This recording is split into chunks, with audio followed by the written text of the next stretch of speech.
Hello, ladies and gentlemen of the internet and of YouTube, and welcome back to Ringlight Fables. I am your host and dungeon master, Skijaramaz, otherwise known as Tone Shift, as always. And with me today we have our full cast of players. We have SepiaWolfe playing Tuki, Fletcher, our Krovan thief. Hello. We have Mick playing Boron, our half-dwarven battle master. A heartfelt good morning. A heart-failed good morning? You should get your heart starting again, man. It's not a good idea for it to fail. Auditory jokes. We have Willyzin playing Ludviek, our Ithari paladin of Suna. And Merry Christmas to one and all, and to all a good night. Right, at time of recording, Christmas was yesterday. At time of uploading, it was 2 days ago. Next, we have Goldwyn playing Minnove, our kobold bard and sorceress. Hello! Hello! And last but certainly not... Hello! And last but certainly not least, we have Impulsive playing Kari, our Krovan bard. Please help. I've been in Skidge's basement for 3 weeks. He won't let me out. All he'll do is throw me just like a crust of bread every once in a while, and at this point I'm starting to eat the dirt. Please, someone. Well, for one thing, you can't eat the dirt. My basement doesn't have dirt. It has concrete. You would know this if you were stuck down there. I had to dig through it to get to the dirt. No. For one thing, you ruined the repeat of the joke. You're supposed to go, ah! And leave us all very confused as you make animal noises for like 5 minutes. Well, now you just spoiled the bit. There goes the bit. It's fine. There's already a short dedicated to the time we did that. We don't need to do it again. Anyways, before we commit to... the exact same way, too. Yes, well, anyway, before we commit to this bit, really quick, let me just double check a couple things here. Okay, so real quick point of order I want to get to real quick. Before we get into the session, I'm not going to go into details, but there's some stuff happening in my real life at the moment at time of play. It's out of my hands at the moment. I'm not overly worried about it, but I do want to be kept up to pace with it. So every so often I might get like messages, you might hear my phone ping or a Windows notification, and I'm going to prioritize checking whatever's going on with that over the game. If it should swallow up a whole bunch of my time, I will pause the recording so that your time isn't wasted on prolonged periods of silence. I just want to make sure that you're aware of that going into today's session. That is a thing that is happening. But with all of that said, shall we get into the game? Now is not better than the present. What is now if it is not the present? Are we in the future? I mean, we're currently in the future from us saying... It's in the past. What? Onward, Dayachaba. Really, what is the present? Like, the present is now, but now it's the future. But now it's the present, now that's the past. So really, how does time really work? If you really want to sit down and think about, like, is now it? Or is Well, the present now is already gone. The present now has already happened, confusing. and this is the past. But the future will soon be the present. I watch too much Doctor Who to understand this. When will then be now? Soon. Wibbly wobbly. I was making more so a Spaceballs reference there, but okay. Y'all done? No, we love doing this to you. Because the more you do this, the less we get to play. True! Okay. Yes, coal to the fire. Coal to the feet. Okay, so where last we left off, our band of adventurers had found themselves getting rather knee-deep into the muck of a very complicated and tense situation. In the hopes of locating any information as to the whereabouts of her long-estranged mother, the party kobold Minnove led her companions, at the behest of Gottfried Halkus, their employer of sorts, on a bit of a little side errand to investigate rumors of a kobold horde that had started appearing in the regions between the Academy city of Asmara and Minnove's home city of Anterine, eventually leading them to uncover a group of escaped, varying scale-colored kobolds who had, not terribly long in the past, been forced to work in the mines up in the mountains of the Baronfells against their will, slaves, effectively, who had barely managed to escape their confinement in a almost entirely botched escape attempt that, by all accounts, was primarily organized and coordinated by Minnove's mother, Najira, who sadly was not able to join the escapees, as by all accounts, their escape attempt was foiled from within. Someone ratted them out from among their own number, terrified of the consequences if it should fail if they didn't speak up. Or at least that's the prevailing theory. Nevertheless, a vast number of kobolds still remain enslaved in that mountain mine, presided over by a keep that is well manned by Jade Halberds, an elite mercenary company that are known for being effective and professional, but very, very not picky in who they hire or the types of jobs they take. Eager to liberate the enslaved kobolds, especially Minnove's mother, the party set forth for the south in the hopes of gathering more information on this keep and gradually making their way towards it. The location, of course, being Fort Red Iron. On the way back to the city of Anterine to start perusing potential threads of contact and information and maybe restock on some supplies, they worked themselves a little too hard, going into a forced march from which not everyone emerged unscathed. Exhaustion began to set in, and that exhaustion in turn triggered a powerful flare-up of Tuki's yearning, causing severe discomfort and forcing the party more or less to pull to a halt, and a sleep spell to be used on the Kraven so that she could get some goddamn sleep. But with their exhaustion purged in a Valn House of Respite, the party has since gathered up their things, and where last we left off with the sun setting on the horizon, the party found themselves once more arriving at the city of Anterine. So, ladies and gentlemen, that is where we shall resume. You are now outside the city of Anterine, making your way toward it. It is late in the afternoon. It is like late in evening. Sun is going down. But you are here at the city. So, ball's in your court, ladies and gentlemen. What do you wish to do? You said it's like sun. It's sunset, yeah. Okay. To turn. Well, for an Anterine, would you all want to take some rest at the Blue Butterfly? Wherever. Sounds good to me. It would be the most opportune place. Mm-hmm. Was quite agreeable last time.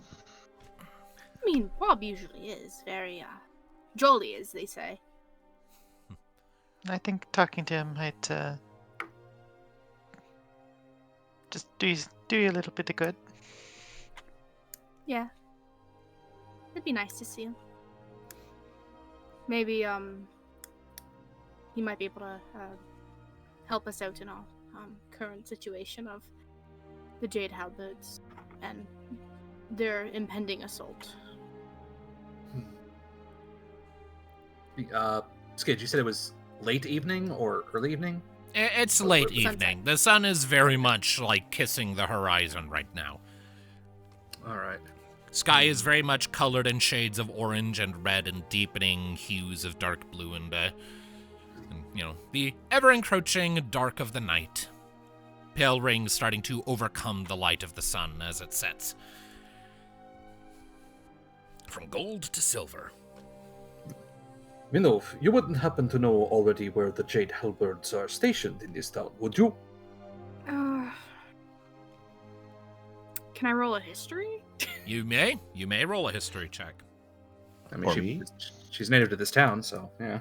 Yeah, I'll try as well. Cool. Do I roll with any, like, just a flat roll? You'll have a lower DC than Boron on account of you being a native. Jesus, 2 critical successes. All of your good luck for this session has just been spent.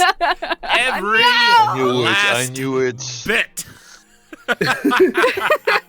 Take a picture of that and send it to Mom. Mom, we rolled 2 20s. That's nice, dear. Mom, For the same roll! That's nice, dear. I don't know what your mom's For the like. same I'm sorry, I'm being an unimportant asshole. role. No, she just raise her eyebrows like, All right, give me just a second. Mhm.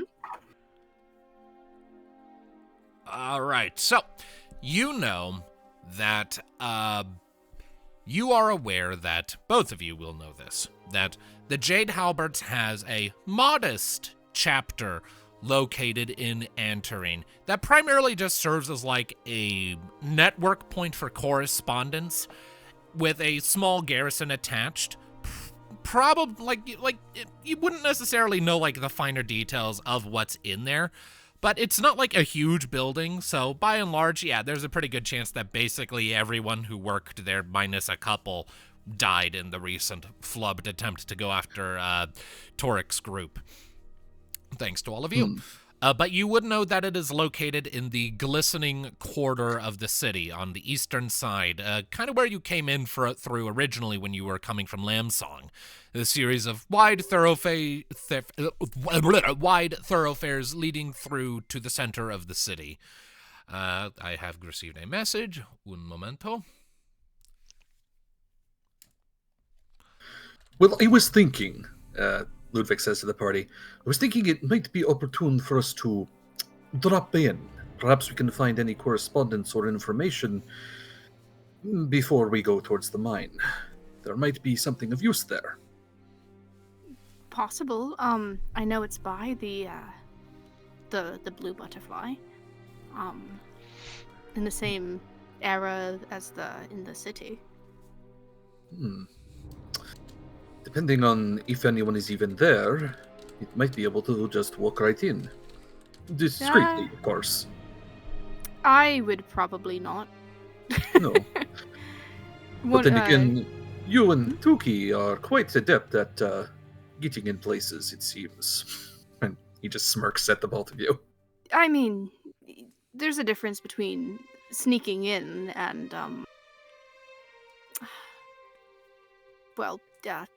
being noticed immediately, ideally, in the sense of, you look at me, Ludviek. Kind of hard to mask this, and I know I can sneak in, maybe, but the problem still stands. But that is where your lovely, bardly charms come in, do they not? Are we sure we want to try that? It They're is... clearly kidnapping kobolds specifically. I could butter them up as much as I want. I don't think it's going to change the fact that they want my head. True. But it's much easier for you two to sneak in than it would be for Boron and I. Well, who says you all just sneak in? True. But it would be best to find out first if there is anyone even home. And if there's not... I think Kari and you all would make a fine team.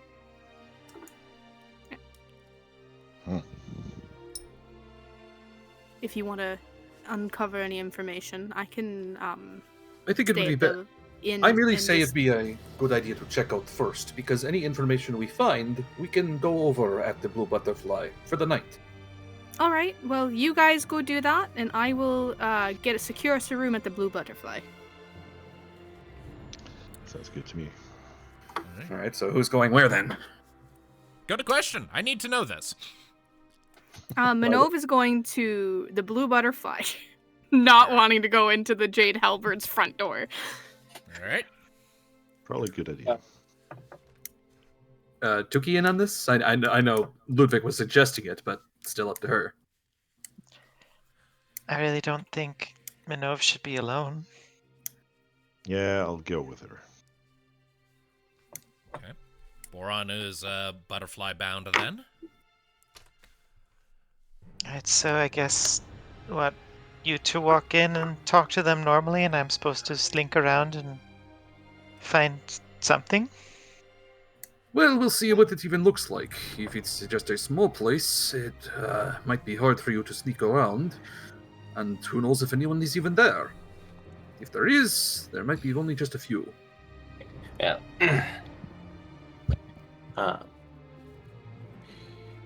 Well, I don't know about you two, but I could just pose as if I'm thinking of hiring them. This is a Just a good plan. idea.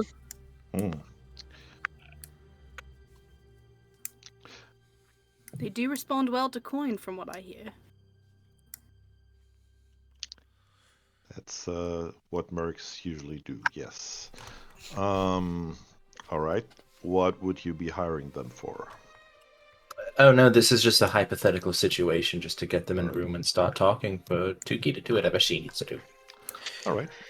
Well, you're we could good at talking. we could start by you never found the thief that took your 1,000 gold. Yes. That's not a that's a bad good- idea. It's an honest start, and therefore harder to detect ulterior motives. Yes. That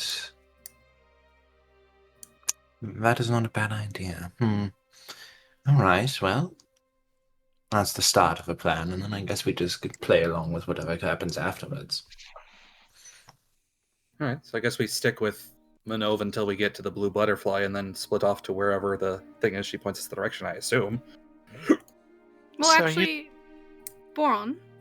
Yeah. I do appreciate you wanting to keep me company, but someone does need to lead them to the building. And if you also know where this is, might not hurt. I'll be fine. I'll have Bob. Be good.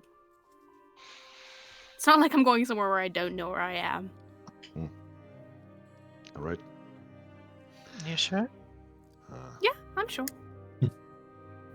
I'd hate to impose, and plus also someone's got to keep the beds warm and make sure they're all extra bouncy and fluffy and well suited for some tired movement. Got to keep Bob on his game, right? I'll be fine. Sure. Don't worry. You all do. What you all are doing is very appreciative, and I couldn't ask for better friends. I think nothing of it. Thank you. Alright. If you say so. Alrighty then. So, my understanding then is that basically everyone but Minnove is just beelining it for the Jade Halberd headquarters to size it up while Minnove goes to the Blue Butterfly? Yeah. Drop Minnove off at the Blue Butterfly before. Alright. Fair Yeah. enough. Yeah. Fair enough. Good idea. So, alright. So, on account of the fact that you have been to the Blue Butterfly before, it is very easy to find it. You navigate the streets. They're not terribly crowded at this hour. Only a handful of people out and about as the various market stalls are starting to put themselves away. The chatter in the air dying gradually down as civilians return to their homes to just do as they do when the nighttime hours come about. Every so often, as you kind of pick your way through the city streets, you glance off to the sides, you just occasionally see people ducking into alleys from time to time as the first hints of the sort of a seedier activities that always come up when a city falls into the dark of night start to preemptively poke their heads out a bit. Nothing that comes toward you at all, just going about their normal business. Eventually, you come upon the blue butterfly. Familiar, a comforting sight, to be sure. The warmth and bright light and cheery music coming from within, sort of setting your nerves at ease a little bit. And stepping through the front doors, the warmth of the interior does wonders to chase away the chill of the outside, especially as, we are getting ever deeper into the season of autumn.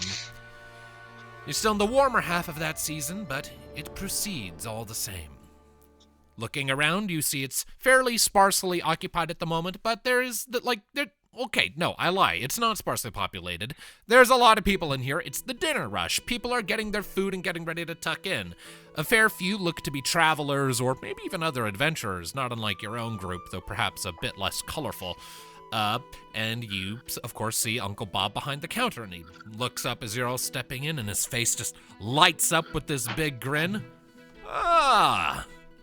He doesn't say anything more specific than that for the moment, waiting for you to come to him, but he has seen you, and he seems thrilled to see you.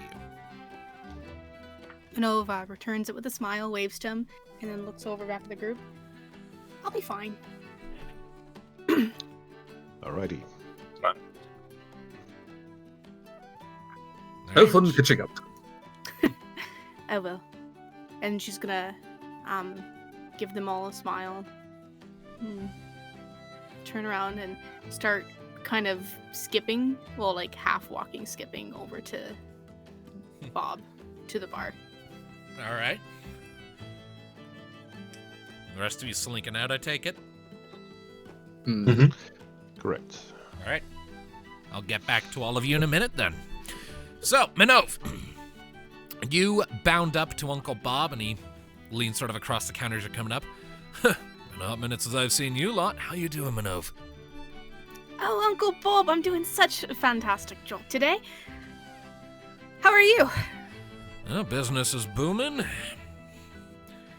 I see that. Yeah. Quite the exciting little place you got here. I mean, let's be real here. He kind of leans forward slightly, lowers his voice a bit. It's only ever half as bright as when you get to play, eh? I mean, I do attract the people, so...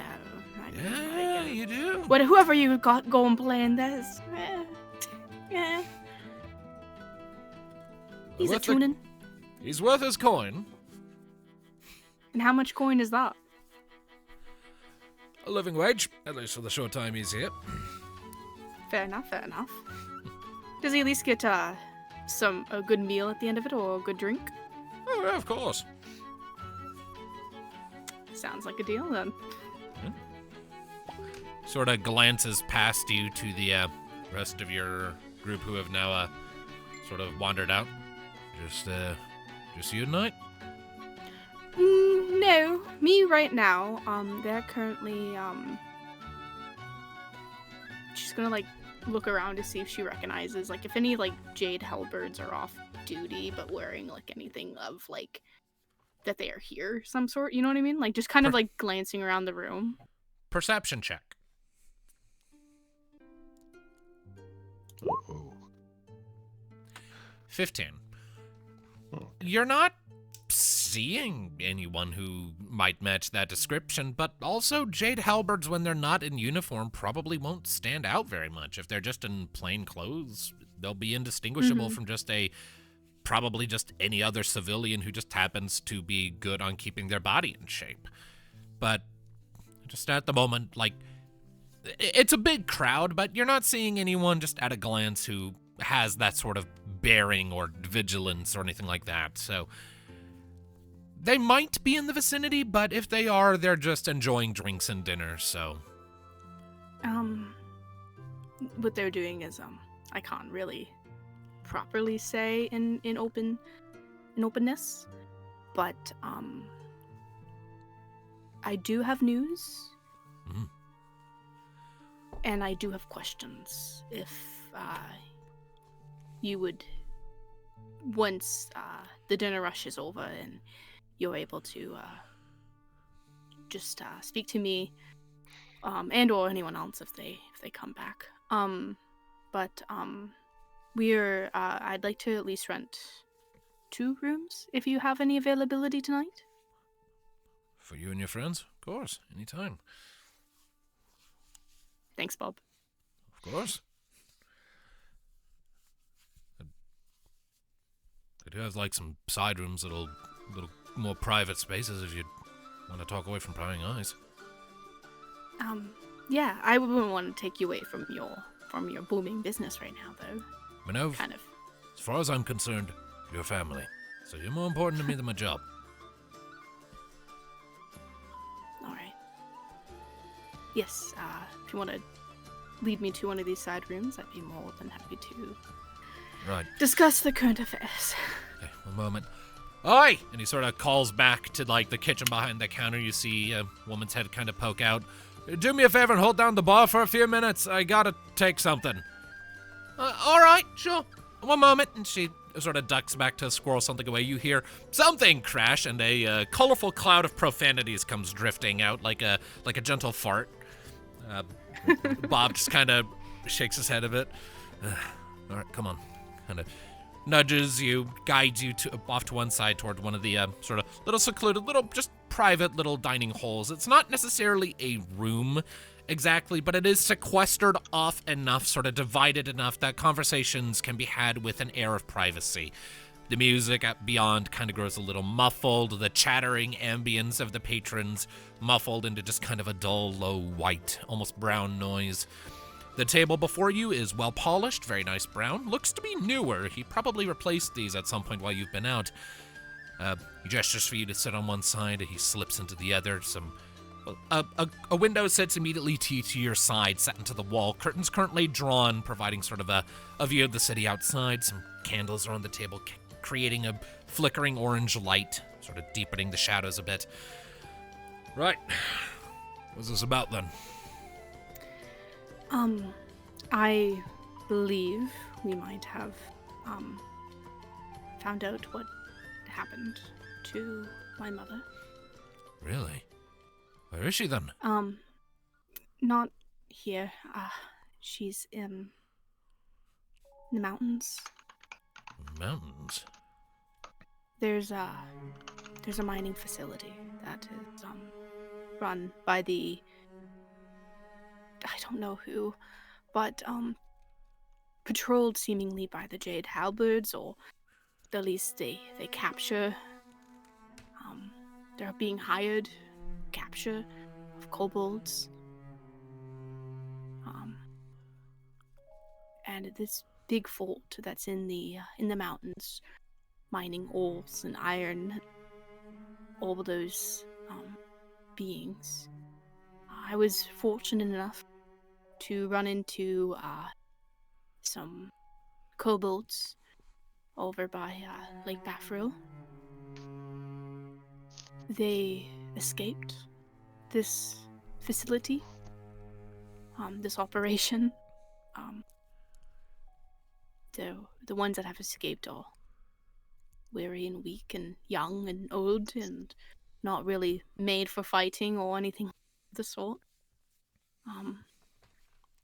We ended up stopping an invasion of the mercenaries. So let me just see if I'm understanding this right. You're saying that Nadir is being held in a mine? Yeah, from what I've gathered and what they've talked to me about, we sat down and we discussed with them, and they knew her name, they knew her songs. One of them, Jazari, was her apprentice for the last 10 years.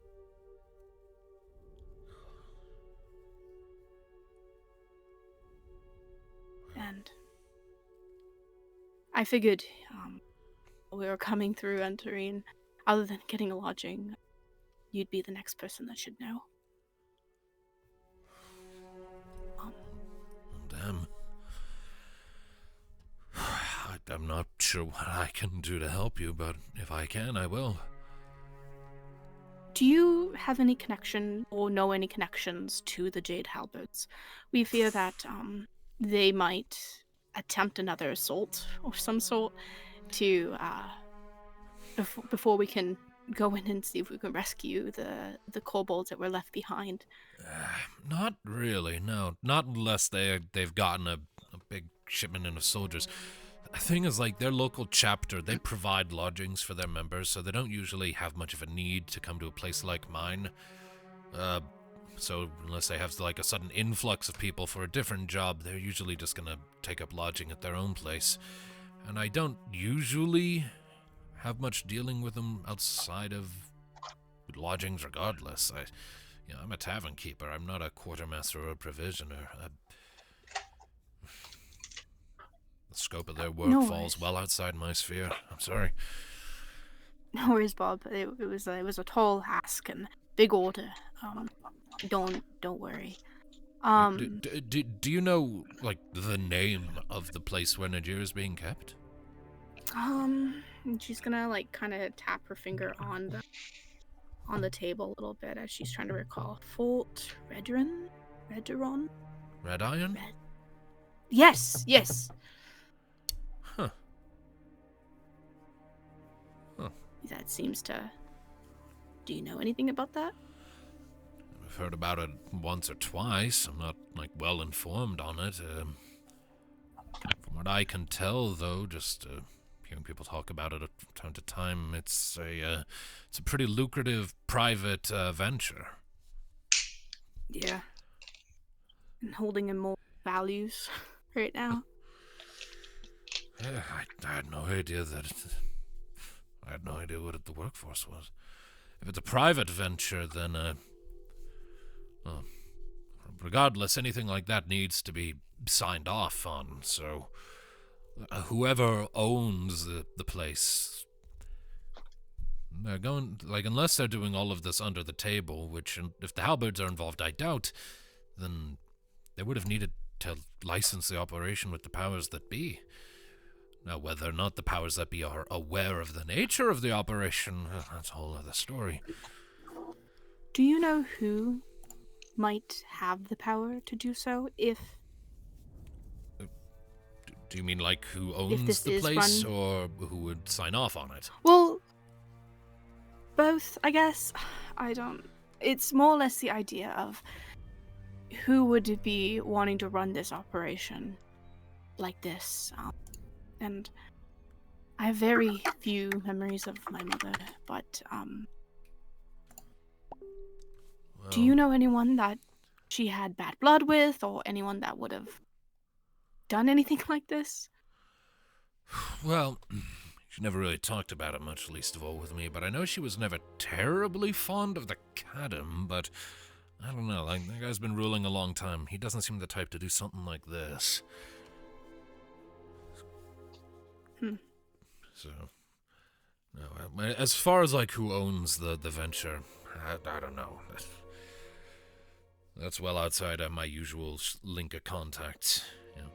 You know, I work with farmers and brewers and things like that, and carpenters. That's a somewhat different sphere of the trades. As for who would have signed off on it, the Cadam obviously could, but whether or not he would take time out of his busy schedule for something like that is, ultimately depends on how important the operation is and how important whoever runs it is. But if not the Cadam, then potentially any of his ministers throughout the rest of the territory.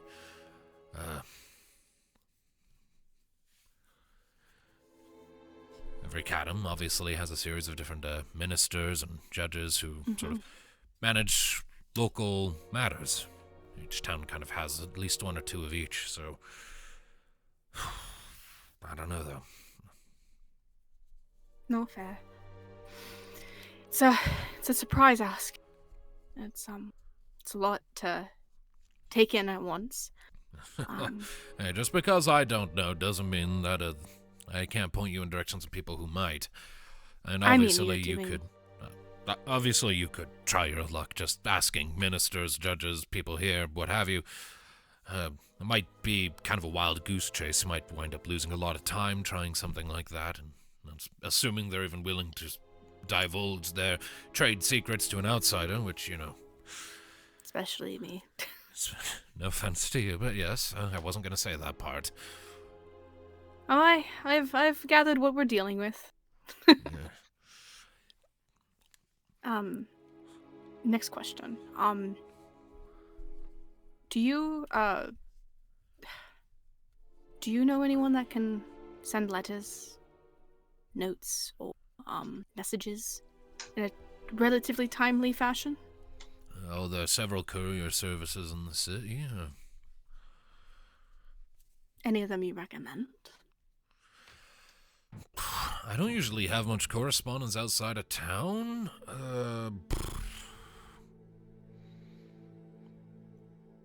Could try the Covert runner. Because I'd like to send a letter to Asmara, to a gentleman that we are employed, working with. It's a weird relationship. A gentleman though. I'd like to, and it'd probably be a few days at the very least, but it'd be something better than nothing. Well, like I said a second ago, you could try the Covert runner. Yeah. Where exactly is that in Anterine? It's not terribly far from here in the Glistening Quarter. It's a courier service. Was started by Croven ways back. Been going ever since. They do good work. Very expedient. Interesting. All right. And how much do they typically charge? Not terribly much, surprisingly. They're a courier service. That's a very much in-need business, so usually my understanding is they get a bit of subsidization from the local cadamacy, and otherwise they... it depends on how far they need to go in the time frame, but it's usually anywhere from it's like a handful of gold at most, I think, if you need it sent really quickly and over long distance. Mm-hmm. All right. And I know we kind of covered this, but I just want to ask an additional question. Of course. She's gonna lean real down, keep her and have her voice real low. Is there any way to shut down the city? Define shut down. No in or out.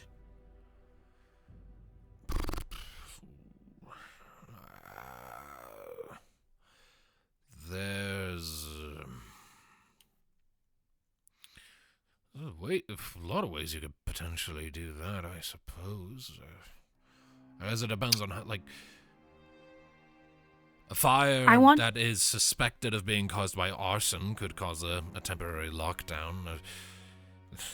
Most reasons that would cause a city to be locked down are either a severe crime, a threat of a severe crime, like on someone important or of a large scale, or some kind of other disaster, like a plague that necessitates a quarantine. Usually cities don't close down unless they really, really need to keep something in, or something out, and unless you've brought an army to lay siege to the city, I don't see you convincing them to close it to keep something out. 'Cause I want to try our best way to stop these helps from leaving. Especially from this is their closest vantage point to those kobolds. Well, I don't know. I'm gonna level No with worries, you. Bob. I'm gonna level with you. If you take any radical action that might cause the whole city to get locked down, for one thing, that's gonna draw a lot of attention to of the city. If anything goes wrong, you'll bite your tail something fierce, lass. Yeah. The idea of trapping the blokes that you're up against is one thing, but you'd be getting a lot of people in a net like that if you did something to lock down the whole city. And look, I get you're up against some serious odds here, and I'm rooting for you, but the whole hope is that you can come back with your mother, and kind of reaches out and like takes one of your hands in his and kind of gives it a firm squeeze between both. I don't think either of us would be all in for any kind of plan that would see you put yourself in so much risk. So, I've got your back, but I gotta urge you to have some caution, eh? Yeah, gotta have some sort of parental figure in my life. Thanks, Bob. Of course. That's mostly everything. Mind if I, try and help make some, coin today? Just, in the evening, help you with your rush? What'd you have in mind? I can't exactly kick the guy playing on stage off and put you Oh, up. no, Right, I'm not saying... That would be rude. I'm not saying kicking him off. No, I'm just saying, like, maybe, like, run tables, run orders, make food, do something, you know, just some more, dexterous things. I feel kind of weird, like, asking to do something like that, but, if you want to help out, I won't say no. Thanks, Paul. Just want to keep your hands busy, I guess. Yeah, hands, mind.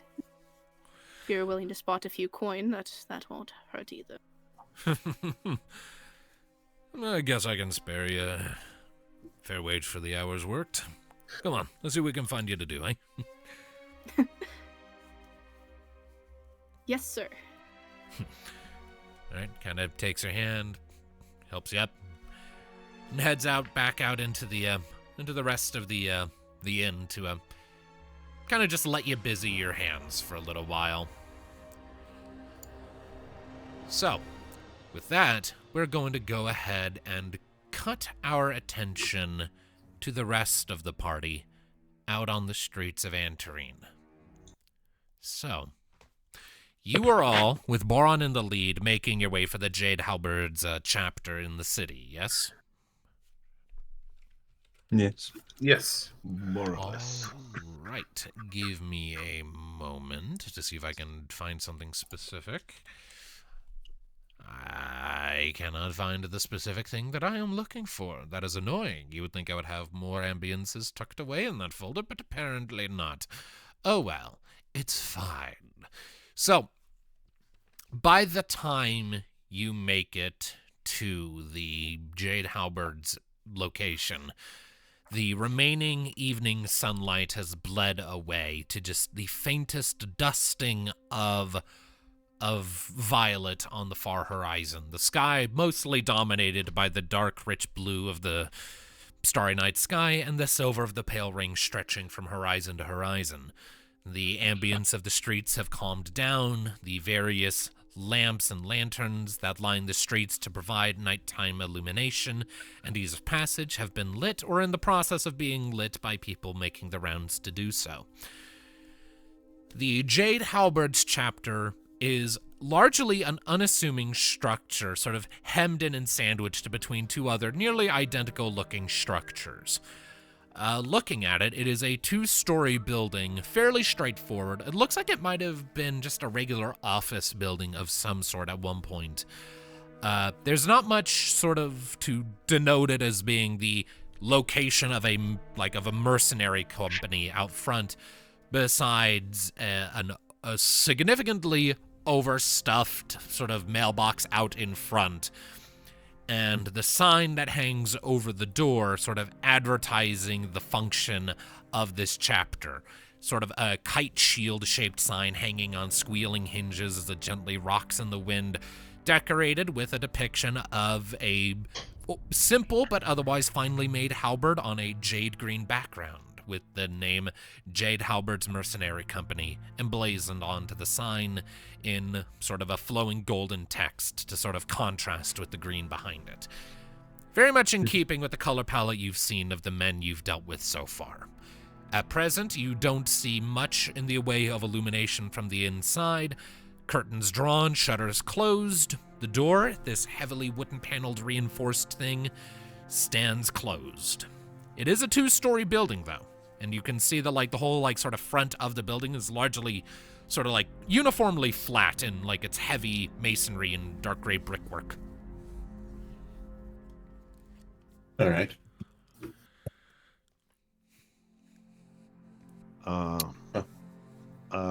I should probably stick back a little. Not sure if somebody might know me. Would it be bad if they did?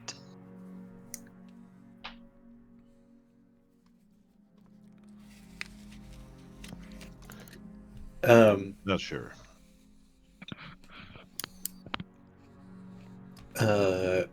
Kari is going to hand Mick 1 gold coin and say, why don't you go find something you can do with that while we deal with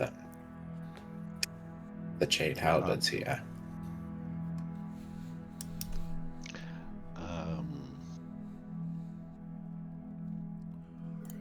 What's that supposed to be?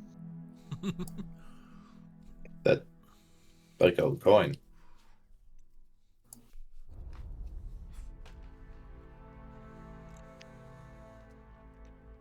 Okay. Well, this is incredibly awkward. The plan was that you go inside that. Yes. But if you're afraid that they'll recognize you, then It would be best if he just waits close, within earshot. If there is... That was the plan. Yes. Wow. If there is a ruckus, I'm confident you will back us up. The If signal there is a will be ruckus, then fate has fucked us. yes. The signal will be the screaming and You the sounds of screaming breaking for help. bones. Yeah. All right. Mm. I I mean, don't believe those words have ever been uttered out of my mouth in your presence. I blanked out a little bit. Was there a second story you said to this building? Yes, Or it is a multiple 2-story building. You kind of see like a bunch of windows to either side of the main door, sort of off to either side. The second story looks to be not. It doesn't have like the same sort of all-encompassing reach as the first floor. Looks like there's not as much stuff upstairs, so like I don't know really what words to put to it, but yeah. Any windows lit up there yet? Any light from the inside? You're not seeing any light from the second story window, and you're not seeing much light from the ground floor windows. There's a little bit of like flickering candlelight sort of coming through the window. The windows are kind of frosted, so you can't really get a view inside. But there's just through like the drawn curtains, there's just the faintest bit of light kind of peeking through just from the windows nearest to the door. Right. Given the hour, it's likely it's reasonable to assume that they're probably closing up shop right now, if not closed already. So with how full their mailbox is, are they even dealing with people? Well, we'll find out. Let's go. So am I to sneak around while you talk, or am I supposed to come in with you? I think it would be best if for a pincer maneuver, as it is called. Yes, I'm sure you know your way around a building, Tuki. I'll go in there. I'll see if I can keep their attention on me for a little bit. You know, those shiny little pieces of metal that they love so much. And I trust you to do whatever it is you're wishing to do with that. All right. Probably best to find anything related to the mine, if possible. Besides, if I don't know what you're doing and things go awry, then think of. I don't know what you're talking about. I'm just going to wait outside for you right here. All right. In that case, Ludviek, let's go. Yes. all right. So Kari leading the way, you and Ludviek march up to the front door and push it open. As you step into the front space, you are greeted to a largely, it's kind of plain. To either side of you, there are more walls. Doors currently closed and locked. Directly ahead of you, sort of across from like a sprawled out, very nice looking rug, you see this polished wooden desk kind of just straddling the center of the room. A chandelier hangs from overhead to provide a degree of light. There's another wall at the very back, centermost point, another reinforced door flanked on either side by shelves that are loaded down either with what appear to be like framed and decorative on display, like certificates of recognition or completion, like testaments to the halberd's capacity in their work. They're like decorative but clearly replica and therefore not effective weapons framed and hanging on the walls to either side of you. And you see, seated behind that desk ahead of you, an elderly dwarven fellow, kind of graying, wiry hair, sort of a very wrinkled face, a few scars sort of dotting it in places. And he sort of looks up at you all as you're entering, quirks an eyebrow. Ah. Hello. Can I help you two gentlemen, or have you wandered into something you don't know about? Oh, I know exactly where I am, and I'm here to do business, good sir. Oh, really? Yes. Well, the Jade Halberds are well in the business of taking work from people who are well-paying, but I do have to alert you that the vast majority of this chapter is currently out on an official assignment, so whatever job you have that needs doing, it might be a bit before we can get to it, but my name is Dromer. He sort of puts a hand to his chest. Dromer, I can at the very least take your request and tell you, and work through the process with you. Well, Dromer, that's... Kari's going to approach the desk and, I guess, stand there.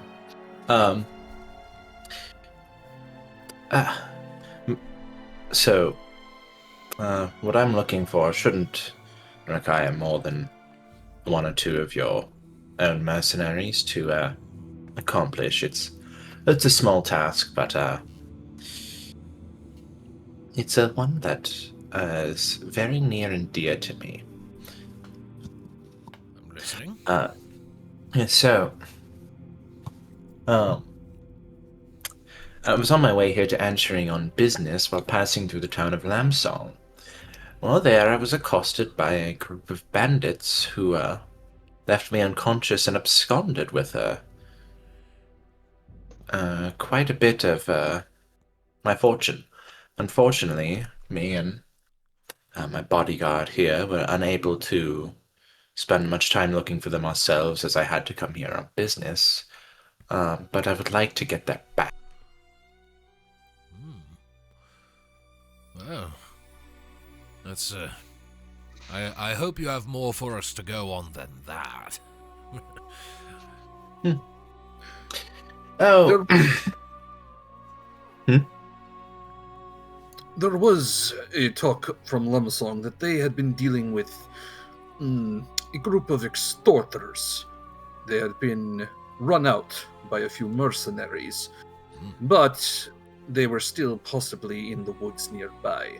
The mercenaries who had passed by, or adventurers, not sure which, didn't exactly do a very thorough job. Aye, so we should leave it to the professionals. Well, that at the very least gives a region for me to put a couple people to search. It'll still take a while. So just to make sure I'm understanding the nature of your proposed request, you lost a significant sum of coin to potentially a member of that Bleak Feather gang that was molesting Lamsong some weeks back, and you want that coin retrieved, presuming it hasn't been spent already? Yes. If it has been spent. If it has, then... well, I've heard of your reputation. And I'm sure that if there's no coin to retrieve, then... how shall I put this? Justice can be served. Right. Well, that's a pretty clear-cut line of instructions, pretty basic objective, wide area to search. The big question, of course, then becomes, how much is this worth to you? We're a mercenary organization. We don't do charity. If we're going to do a job for you, we need to be paid for it. There's, of course, operating costs that go into things like this, and every soldier that we put onto the task needs to get a fair cut to cover their expenses. So... Yes. Yes, so...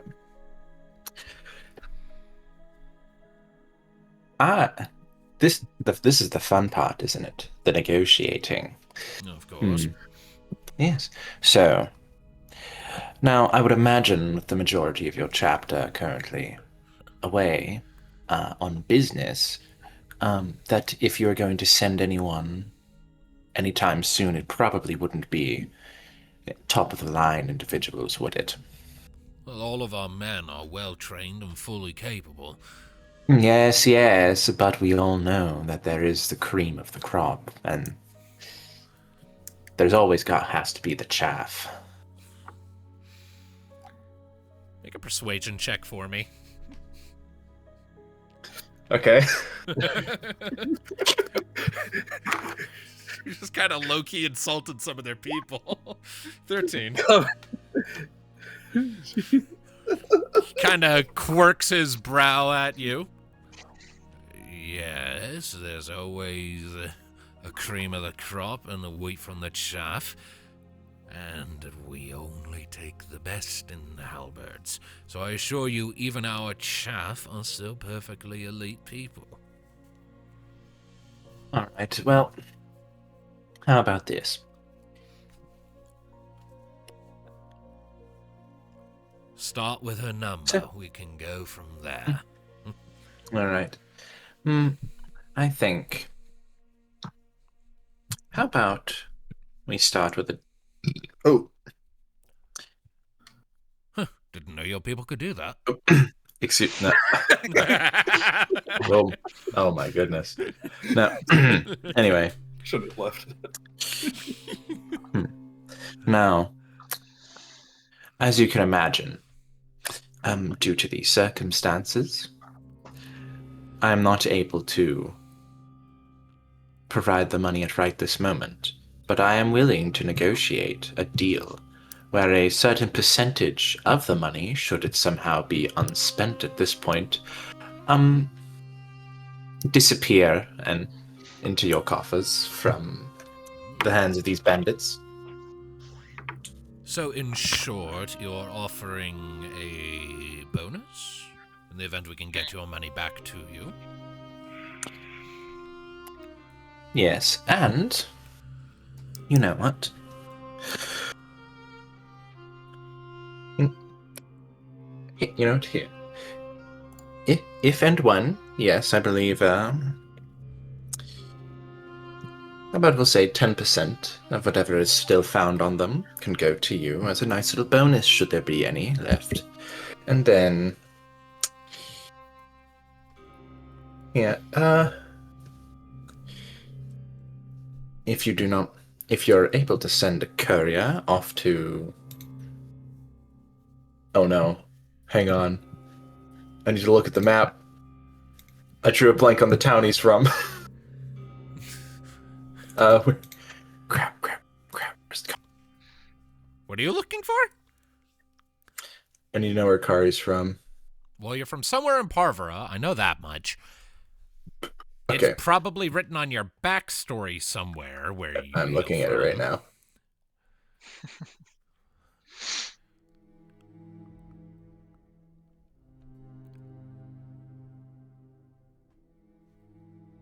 Okay. The handout I have in the Roll20 room, just for your backstory, has a lorem ipsum block and then an abridged summarization. Yeah, I just read that. It doesn't have a... I know we have a more comprehensive I'm already document finding hanging out, yeah, in Google Docs where we wrote out all the specifics. Somewhere in Parvara. He was hit so hard, he even has amnesia of where he came from. Which is impressive. Kraven don't usually forget things. Yes. Where is this? I even saw it the other day. I'm so sorry this came to a screeching halt. This was... No, please, by all means, work through your memory. I'm right here. What for? Okay. Wefor, Wefor. That's in the southern reaches of Parvara, as I recall. Mm-hmm. That's what it says here. All right. Right. I didn't think you traveled as far as I had. All right. Tell you what. How far is that? That is far from where we are, isn't it? That is many hundreds of miles. Probably. Because, like, let's see here. Looking at Valrive itself, just where, like, Valrive itself is already, like, 500 miles across.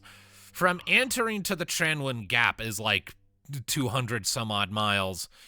And then, like, Valrive is, like, or rather, fucking Parvara is, like, somewhat bigger than Valrive, so that would probably be the equivalent of, like, a 700-mile journey to get to Wayford. Okay. That is not a short distance. Yeah, that's like a month-long message, if it came to you. You're right. Like a Could just say ballpark estimate. You could just say you're going to be in Anterine for a while at the moment. No, see, because traditionally, when you're discussing larger sums of money being exchanged for things like this, you would basically write a note saying, I am blank, take this to this bank, they have my money, give them this much. Basically a check. But that's a distance.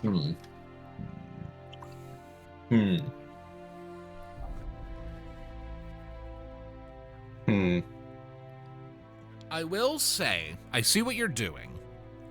I'll go ahead and just clock you in. You probably don't have to send someone all the way to Wayfor to tap into that. Just given context, like, of your broader backstory, like, what you're reaching at, it can probably be accessed in more than just one location, because Parvara is, like, this big mercantile nation. It probably has better banking than anywhere else as far as, like, the ease of access of one's, monetary assets. So. Okay. So. In that case, then Kari's going to say, I'll tell you what. Of course, I don't have the coinage on me right now, but if you have the manpower right now to send a courier over to the oh my gosh, we were just saying the name over and over. Bavarian Republic. Here, I can write out a check for whatever amount that we agree upon, and I'm willing to cover traveling expenses, since I know that is a little bit of ways away from Anterine. Kind of quirks an eyebrow at you. Parvara is not exactly close by, unless you're cutting right through the Barren Fells. We can't think of any full will and do that. No, I wouldn't expect that. That would be incredibly expensive, I don't have that in the budget. At least not for a matter such as this. But now, If you're representing, like, something with a lot of money to be thrown around on something like that, you lost a lot of money on this, like, that you were robbed of a lot of money, you said. Yes. Who are you representing, if I might ask? With whom am I doing business? I haven't even taken your name yet. Fuck me. Yes, my name is Kari Canu Trathiadal. His eyebrows kind of shoot up. Oh, no shit. Yeah. Should have led with that, right? Well, sometimes you want to know how people do business with others if they don't know who they're doing business with. I suppose, but I'm just here in the business of doing business. I just make appointments, lad. I'm not all vested up in the monetary politics. Yes. Yes. I'm glad that someone as seasoned as you is still able to find work with the Jade Halberds. company a long time. It's the main reason they keep me around despite my bum leg. Plus, not everyone in the company's so good with the numbers. You were saying something, Will. Yeah, my apologies, Will. Sorry. Oh, no. I just want to say, as he says that, he just is in the business of business. You said he was elder and whatnot. Is there an obvious sign that this man has been in battle? Does he look like he's a seasoned warrior, like scarring? Oh, yeah. Like I said at the start, the guy's got a fair few scars decorating his body. Okay. I missed that. Yeah. All right. This guy's definitely done some fighting before. All right, just wanted to see if I saw that. All right, yeah. So he's retired, probably. All right. Well, not retired. He's still working for the halberds, but, retired from the front lines of any major fighting, at the very least. Yeah, that's what I meant. He's gone to desk work. He's retired to desk work. Yeah. All right. All right. Well.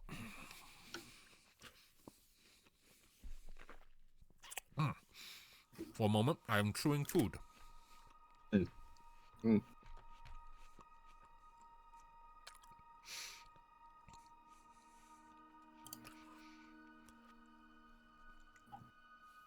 Oh, come on, Apple, go down. Don't leave shreds. You're not Shredder. Okay. Right, well. Fact of the matter is, he caught me as I was starting to close up shop, so. Tell you what. If you're the Chaldeals, that'll make things a mite easier, but still drafting up these things takes a bit of time. You come back tomorrow, we can work out a proper contract to get all the numbers squared away a bit more thoroughly. That sound good to you? As long as we get things squared away and I don't have to go anywhere else, Fair enough. then that's fine with me. All right. Well then, I'll go ahead and tuck these notes away and start drafting something up tomorrow, and if we can work out the numbers just fine, then the job will be forthcoming, I guess. I look forward to continuing business with you, Drama. Is that what he said? Drama. I will put it in the chat. Thank you. I look forward to continued business, Drama. Right, well then, I need to close up the building, so if you could be on your way, please. Yes, quite. And then Kari's gonna leave with Ludviek. Okay. What has this accomplished? Well, I don't know what. Tuki was gonna sneak in while they were doing that. So let's focus this entire on that conversation then. was to buy time. Okay. Yeah, I admit, I kind of heard Tuki say, "What are you talking about? I'm just going to stand out here and do nothing." I think that was her being sarcastic. Okay. And being I was a I'm just dumbass, here. and I took that to heart, or I would have cut back to you a lot sooner. Whoops. I'm sorry. We're cutting back to you now, Tuki. Let's say that was that part of- provided. That was yeah. Provided everything with Tuki goes smoothly, we can safely assume that that's how the conversation will go. There's a solid chance that conversation might get interrupted if shit goes tits. So let's see, shall we? Tuki, the fuck are you doing? She is going to, after she can hear them start the conversation, is there an alley between the buildings? No, not really. The buildings are pretty well clustered together. You'd have to go a little ways to find a way to get behind them. That's fine. I'll just, since they're all closed up, I'll just use second story work to hop right up on top of the... All right. Since you said the second floor was a little smaller than the first floor, I'm assuming there's places to... Yeah, there's a sort of, the way it works is you have the base floor, all the walls, and then you have the starts of rooftops, and then sort of center of the second level there is more walls going up that then has its own roof, so it's almost kind of like a staircase ascending toward a middle point almost. Okay. I'm describing it badly, but yeah, that kind of idea. All right. Well, she's going to be up on the second floor on the outside. She's going to listen in, see if she can hear any activity on the second floor before she tries to open any of the windows. All right, make a perception check for me when you listen in at the windows to see if you can hear anyone. Nope. A stiff wind blows by and just kind of ruffles your ear feathers. Brings a fly with it, gets caught in your hood, and you kind of have to fight it for a minute, and then it goes away. It's kind of like just a fly gets caught in your hood. Just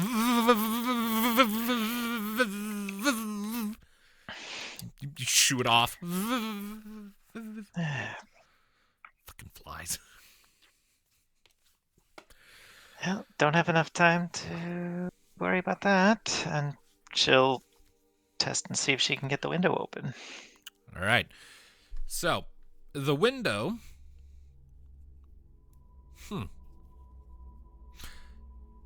It does indeed pop open. There's a curtain in front of you, but you're able to get the window open without hassle. Doesn't seem like it's locked at the moment. Not sure whose bright idea that was, but hey, fuck it. She's going to very cautiously try and pull back just enough to peek into the room. Stealth check.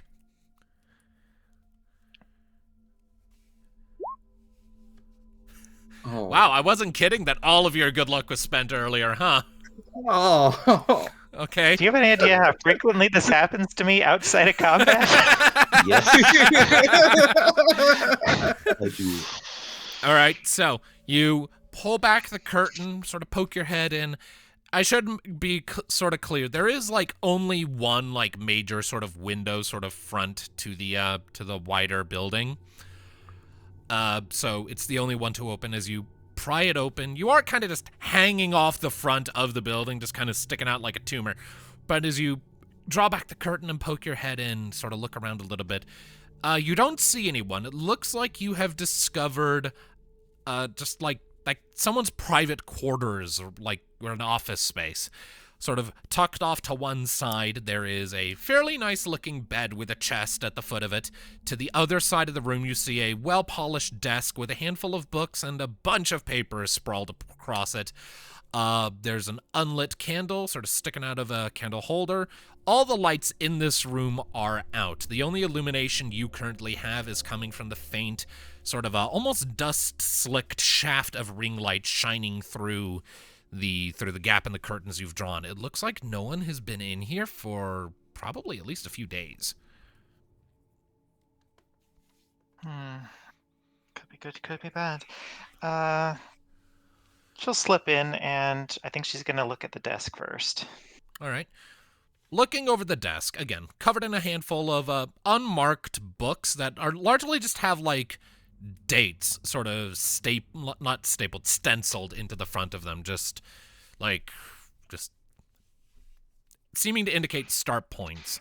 And the series of parchments and scrolls sort of scrolled across it, a lot of it appears to just be trivial and mundane, just day-to-day operations of running a job like this. You see copies of drafted contracts with locals laid out, signed but not necessarily officiated into action yet. Sums of money promised and set aside. You see letters of correspondence that primarily appear to just be questions about how the halberds do their business or how one might go about doing other things. A handful of what appear to be notes, almost, just kind of scribbled in the margins of a few sheets of parchment. You're not seeing anything that immediately appears relevant to your task, but then again, I haven't asked you specifically what you're looking for.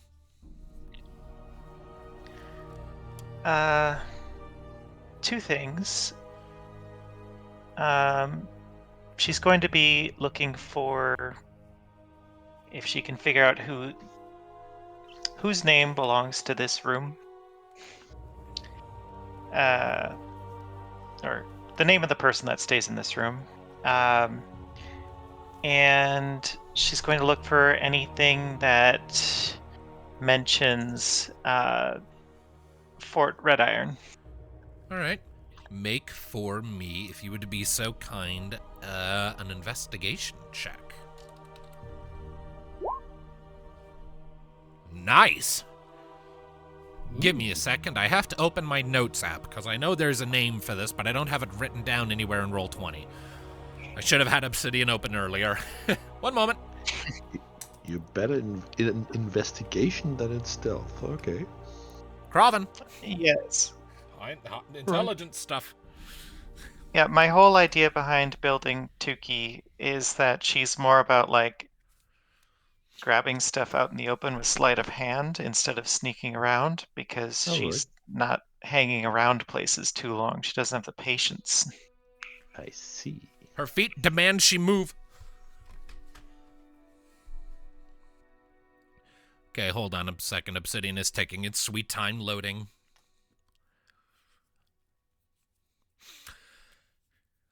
But in regards to red iron, at the very least, you do actually find some notes about that. You have to kind of go rummaging through some of the drawers, but you do find a handful of notes about that.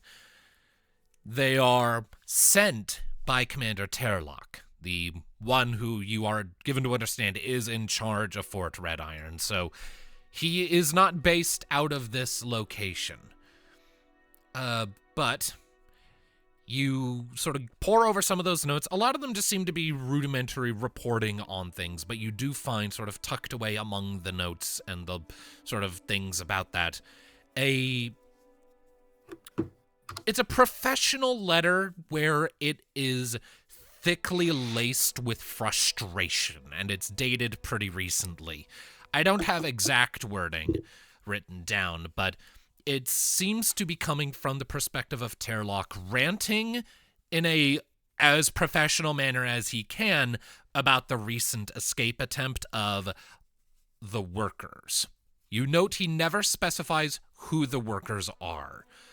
There is no mention of kobolds in his ranting, but there is frustration that there was a sudden loss of a lot of workers and that the uptick in the difficulty of their operation is not at present being covered by the employer. And it is basically just instructions on get our assets back. They went this way. Basically just ranting about a sudden loss of workforce and pointing these guys to go get them back or kill them if they proved too troublesome to send back to the fort.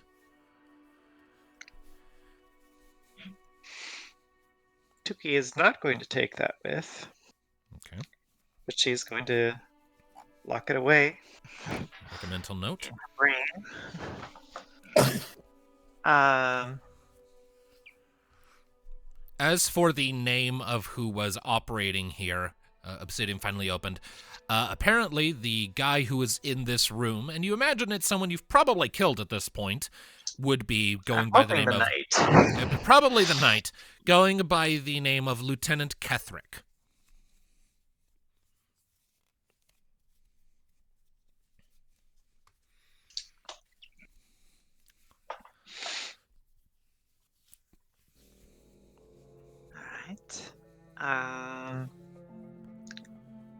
I think with that, I think she'd like to check the chest at the foot of the bed before probably feeling like that's about all the time she's going to get. All right, give me a moment. I did not give myself sufficient notes on this particular route. Okay.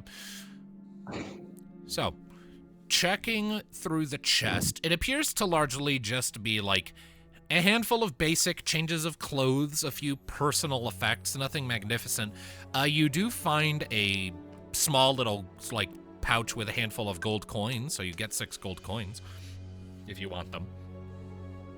She'll grab them. Okay, you have 6 gold coins, more than you did before. Mostly, it appears to just be changes of clothes. They're fine clothes, though. Very nice. And would I be confident that I found any of his handwriting? Kethrick's? Mm-hmm. Yeah, it seems like most of the notes and documents on that desk were written, if not by him, they at least had his signatures, and some of the notes in the margins were written, by Kethrick. So you're pretty confident you have Kethrick's handwriting. All right. Then I think she's going to slip back out and close the window behind her. All right.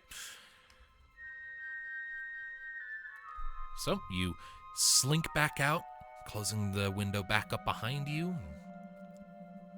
Would you just jump back down, or like how are you descending?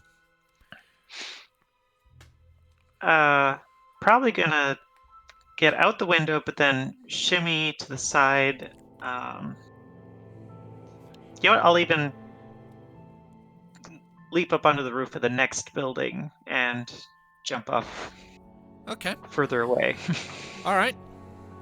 While you're doing all of that, would you do me a favor and roll me a single d12? Sure. That's not ominous. Not at all. Natural 12. Either very, You are very good or fine. very bad. You are fine.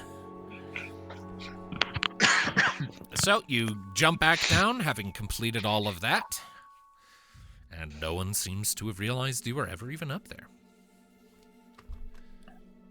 Full transparency, that D12 was to see if there was anyone walking by at the time you were climbing back out the window. If you had rolled a 1, it would have been a patrol of guards. Wonderful. But it wasn't that. It was a natural 12, so there was absolutely no one there to be like, "Oh, hey, what's that bird doing?" I'm an owl.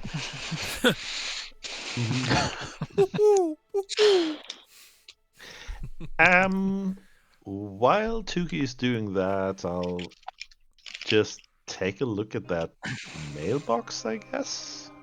All right. Yeah. All right.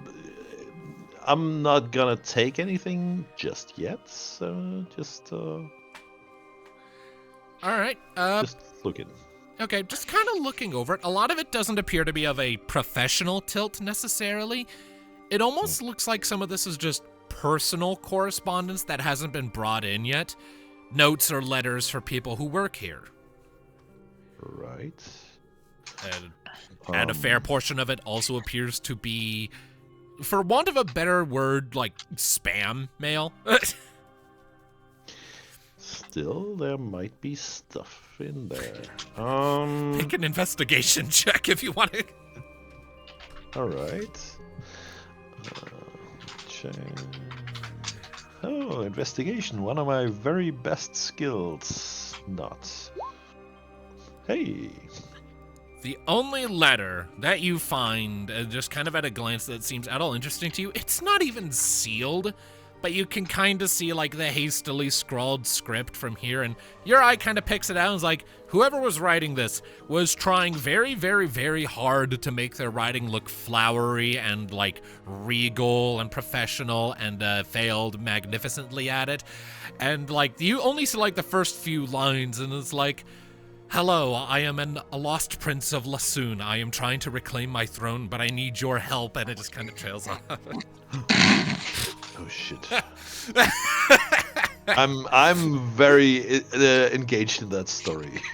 It's like, what is this? Yeah, okay. No matter where you go, you cannot escape the lost Nigerian prince. Yeah. Who only needs a paycheck of $5,000 to reclaim his throne and bring you into vast, unimaginable riches. Yay. It's totally not a scam. Don't worry about it. Don't let Kari see it. He'll fall for it. Will he? I feel like he won't. True. He's probably one who's made one. Either way.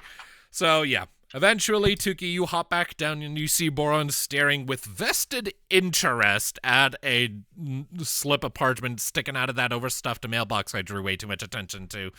At around the same time that Kari and Ludviek are stepping out of the Halberds building.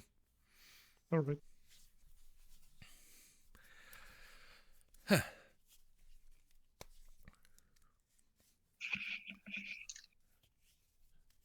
So, how'd it go?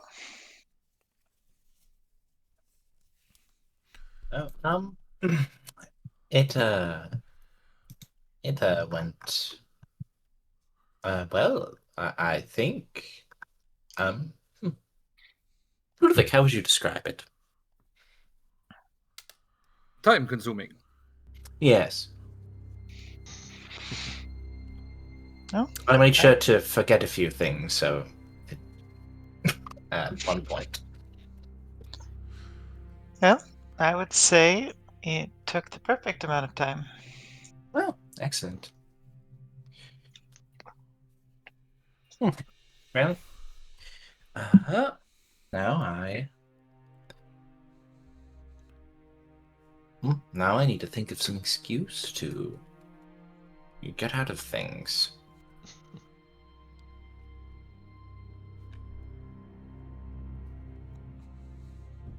Or not, I don't know. Well, you could say that turns out that another group of adventurers came by and dealt with the entire group themselves, and apparently already helped themselves to all of the bandits' ill-gotten gains. Is something you heard from a very reliable source. I'm sure they're very tight on employees at the moment. Yes, they are. So I'm guessing I thought they were going to refuse. If they haven't, I can't imagine they'll take care of it quickly. No. Well. We'll cross that bridge when we get there.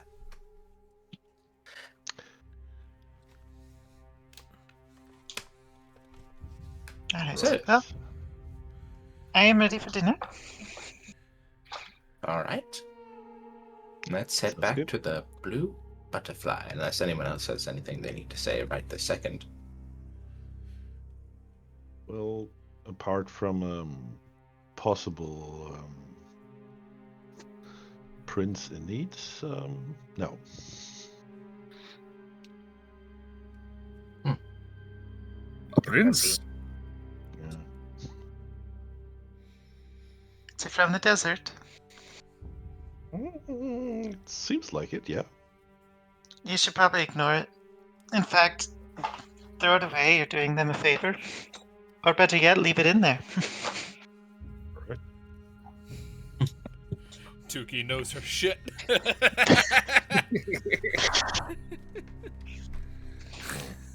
Still intrigues me. Impressive. Oh, well. You've never had a mailbox. Who do you think invented the scam? Oh! Okay. Is that canon now? No. I'm saying Tuki's saying the Kraven invented it. Ah! I mean, A maybe. Crovan prince. Gee. I can mimic handwriting. Why wouldn't I just look at some ancient text and copy it? Delightfully devilish. I daydream about these things. I've never actually done them. Yes, of course. Of course. I mean, I don't have a mailing address. Yes, we do have a surprisingly sophisticated mailing system in this time, don't we? Zip codes and everything. Fuck's a zip code. Anyway, You don't know what a zip code is, Skitch? I'm joking. I have published a book. Yes, I know what a fucking zip code is. Sorry, Skitch, you need to put some sarcasm onto that. Hey, I didn't catch the sarcasm. Look, I do the same thing that I do every time you guys mention the moon. It's like you say, we're talking about the moon. It's like, the fuck's the moon? This world I'm doesn't making have a one. reference. Making a reference to the comment earlier of the Tuki comment of like, I'm just gonna stand here. Sarcasm. Look, I have had a very enchanted day, alright? Also, Yes, Tuki we're wasn't going to being pile nearly on to it. sarcastic enough, so it's not just me. Well, if he Anyways, knows you're that going I'm back being to the blue sarcastic. butterfly, I assume.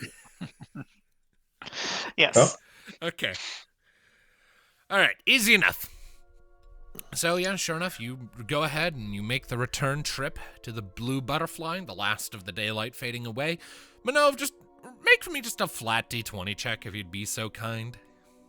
Well, of course. D20.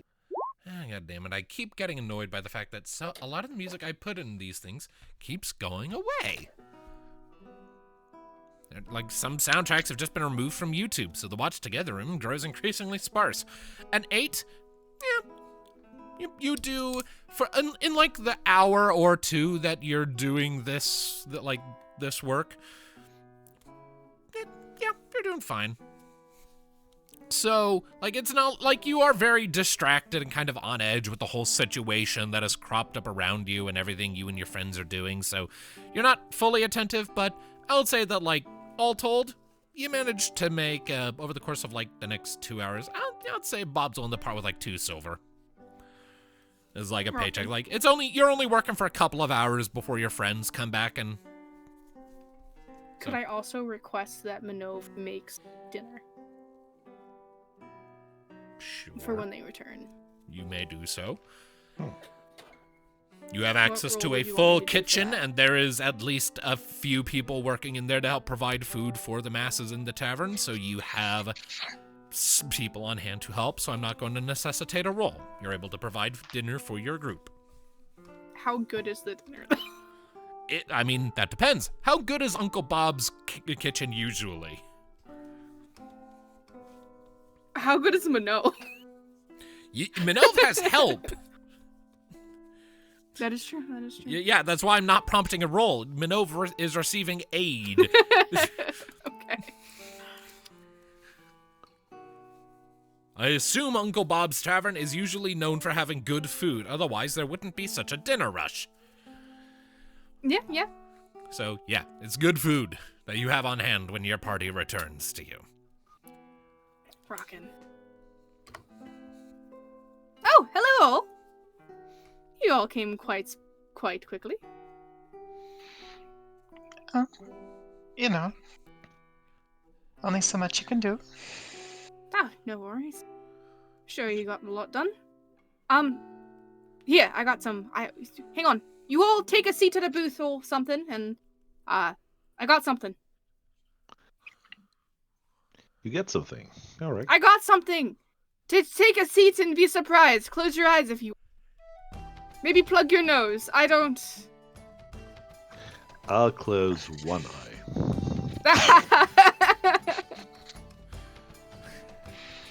Perfect.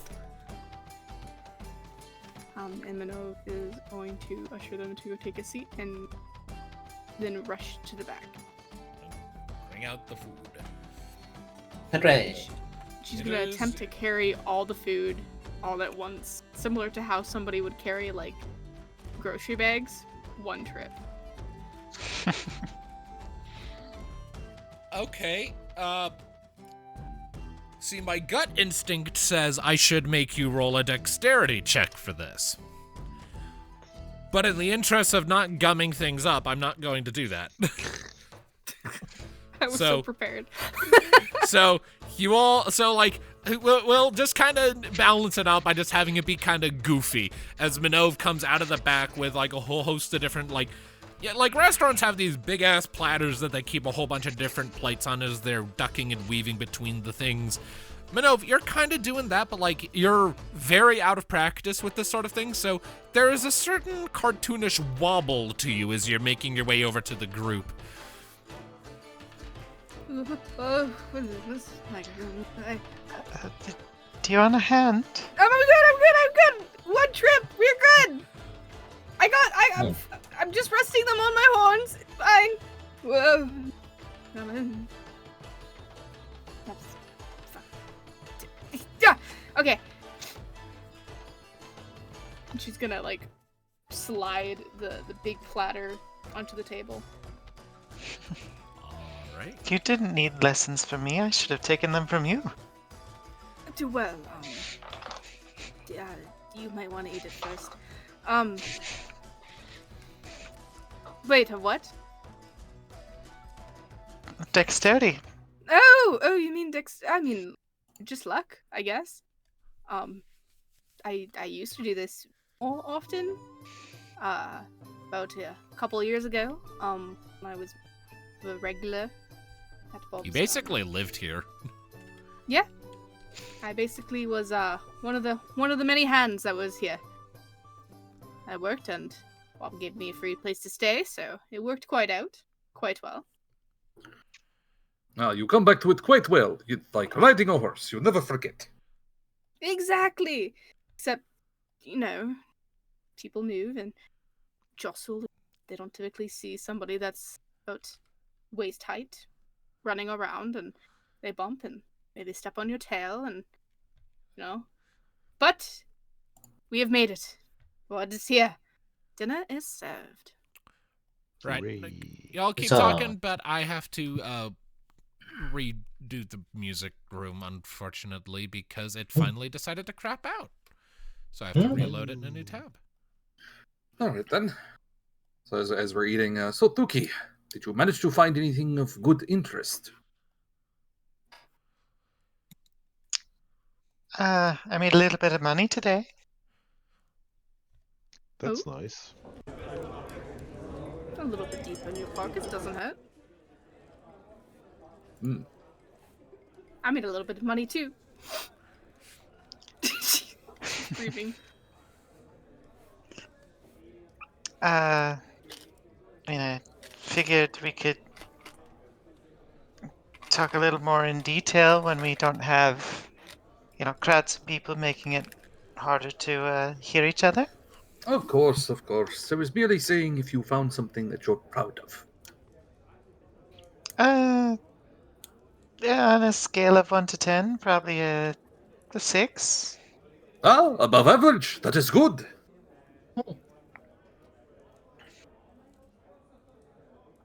It is better than finding nothing at all. I mean, I think I found enough to be able to help with my next job, but not perfect. There's always room for improvement, but you all did, I appreciate it all. Looking into it for me and investigating it.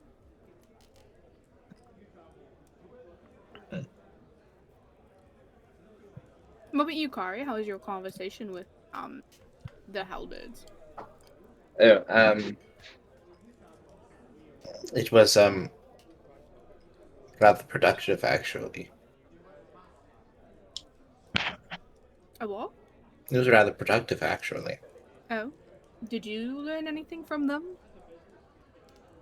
Oh, no, it was just a secretary.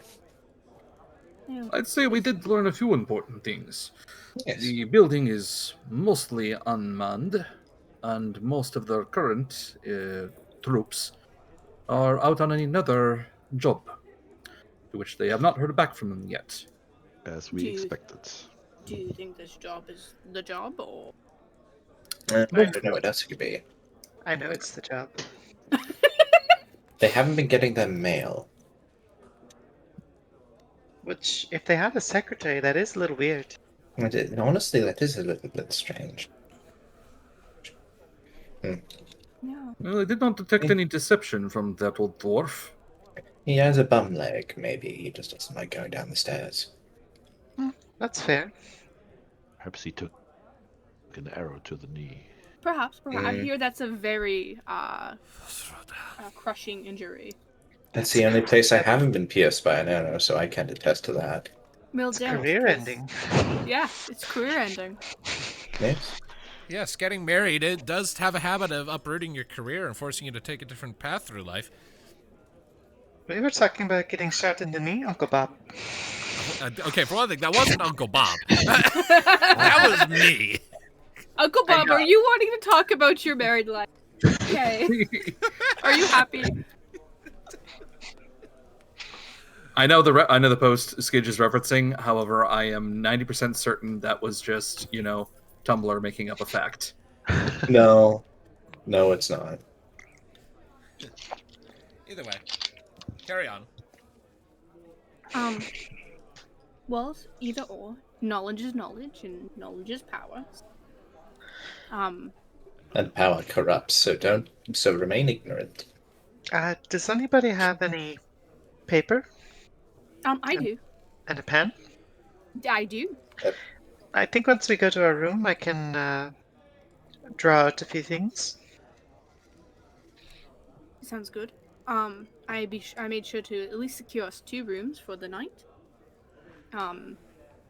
It's quite crowded this evening, so 2 rooms. So fortunately, some of us will have to bunk. Yes, I'm not trying to be mysterious or anything, just not sure who's listening. No worries. So you are. Okay. So you are trying to be mysterious. Not mysterious, just cautious. Don't worry. I spoke to Bob in a private quarter myself, so not sure of on listening ears. With a job of this caliber, it could very easily be anyone. Higher riches, that is, ministering or operating or approving of this inhumanity. That's awfully presumptuous. What if they're not human? Well, I mean, I'm more or less regarding to it being humane, not human. Humane. Pretty sure I made this joke a few days ago. You know, this does seem awfully familiar. Yes. What Well, it was good material. Thank you. That is a high compliment coming from you or Minnove in your professions. Yes. My profession. I mean, I just get lucky. Well, you're very good with words, Kari. I guess I shouldn't assume that it's your profession. I suppose it is for now. For now? Yes. Plan on changing after? No. You know, Alright. things can't be like this forever. Yeah, that is true. How was the food? I think it's delicious. Pretty No, good. don't I try to ate- butter me up here. I ate it.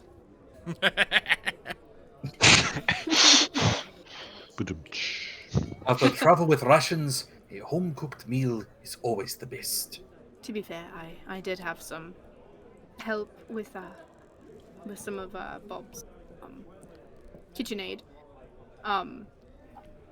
Did you know you're supposed to break the eggs before you put them in? I know, it I was was so unaware. revolutionary, honestly. Opened up my mind. I just ate them whole. Made a little bit crunchier.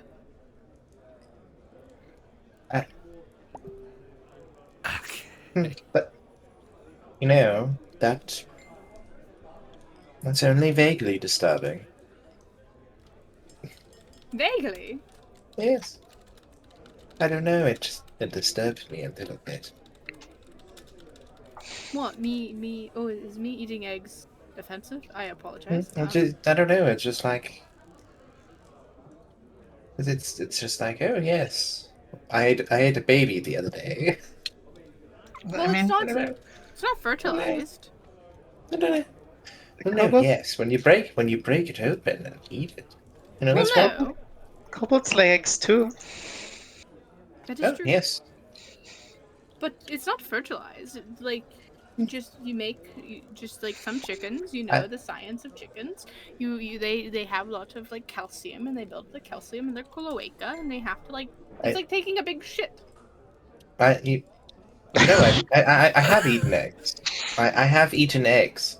It's So just then your whole arguments of me eating babies. No, it's just Could the we like turn to fuck some is happening? other conversation, please? it's the mental image of just the whole egg. Have you not eaten a boiled egg before? No. I think Kari is just offended because he finds himself identifying with chickens with how often he runs away. There are so many fucking layers to that. Oh my god. Sheesh. I am going. I don't think I've seen Kari flee from battle. No, Kari's always Kari. Don't leave. We're just jossing. Unless it's legs forward. What? All right, enough nothing. picking on Kari. Kari did a lot tonight, What? and he deserves to be well celebrated. He's not Okay. Yamcha Yeah. after all. Very well done. Yes. Yes, I haven't started my baseball career yet. You all did a fantastic job. You all got out there and came back alive, which Yes. concerned me. No, we had nothing to worry about. Yeah. It was We just had- one dwarf with a bum leg. I'm sure you could have handled him quite easily then. I mean, I actually don't want to assume that. But you know, Just go for maybe. the other one. Wow. You know, to pow pow pow, what cow, cow, like that. I don't know. Right, I'm not gonna lie, I got distracted for a bit because of the things I talked about at the start of the session. I have no idea what the fuck is happening anymore. Y'all have completely lost me. We need. We've lost each other. We were just buying time while you said you needed time to search something with the music. So we were just Yeah, no, I've done that already. You can tell because the music is going, or at least the ambience is. It Well- That never only- quit No, for it's us. not. Oh, it is now. You have to open the tab. You have to open the tab. I had to reload. It was not going for me. I had to reload the tab. Yeah, So you this can whole reload time the you've tab. just been shooting the shit in character, waiting for music that was already playing because you forgot to double check the tab. Okay, cool. Proceed Yeah. with Either story, or. please.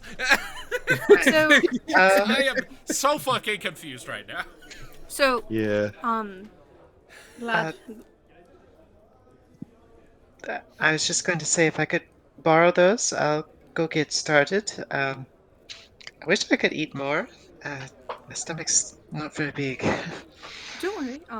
We can pack some up into a container and make it out of leftovers for tomorrow.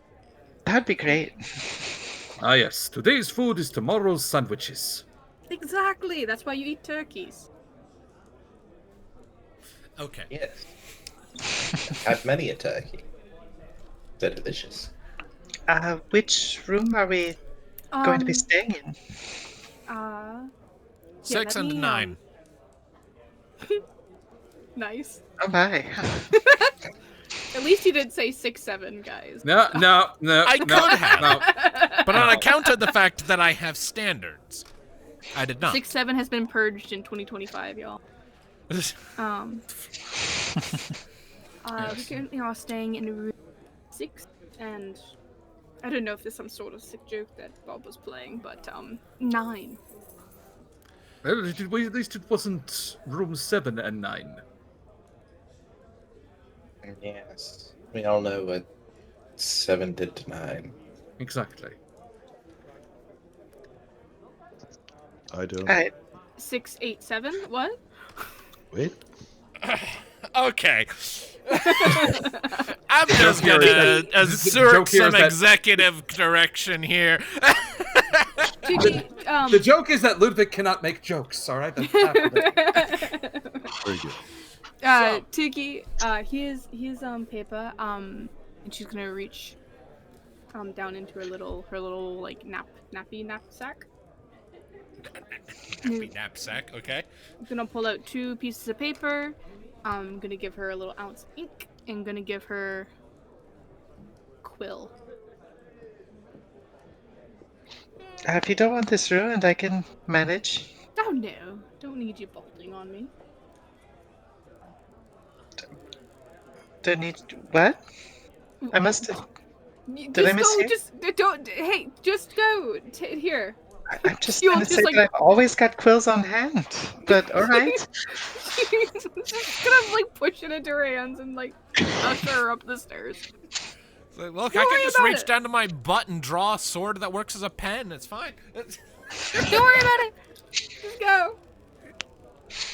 All right. So, Yeah. Tuki's gonna recreate the most important notes that she found. all right.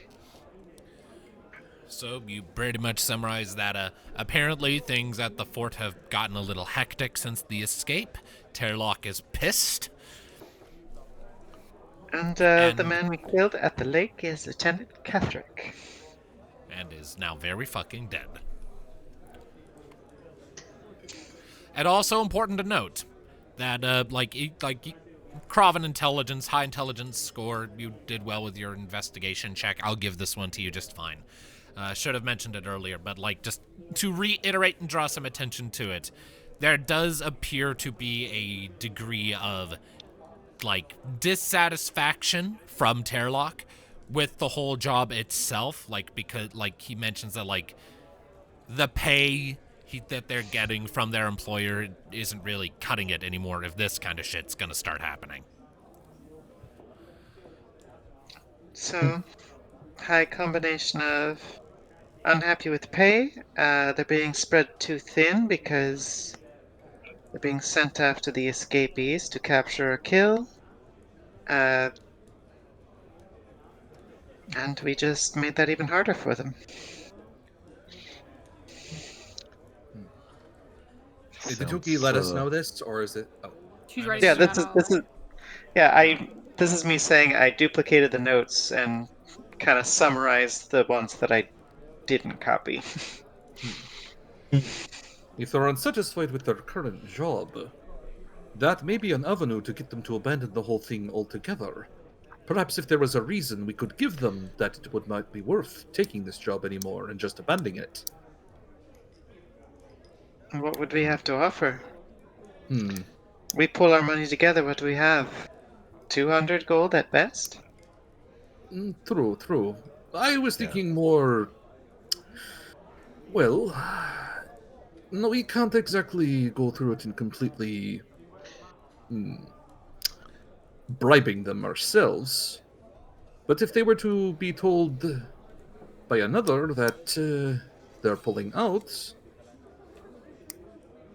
Perhaps by, I don't know, a partial truth of too many heavy losses. They could get a letter saying too many heavy losses in recovering the lost workers, and that it is looking less and less profitable by the day for how many men have been lost in the process.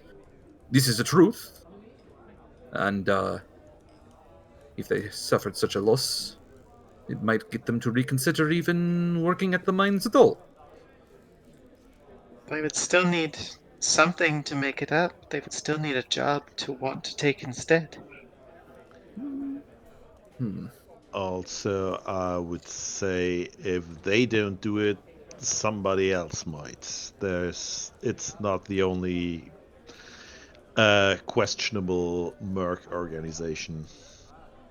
I was just trying to think of ways to get them to leave without, So To be here's... fair,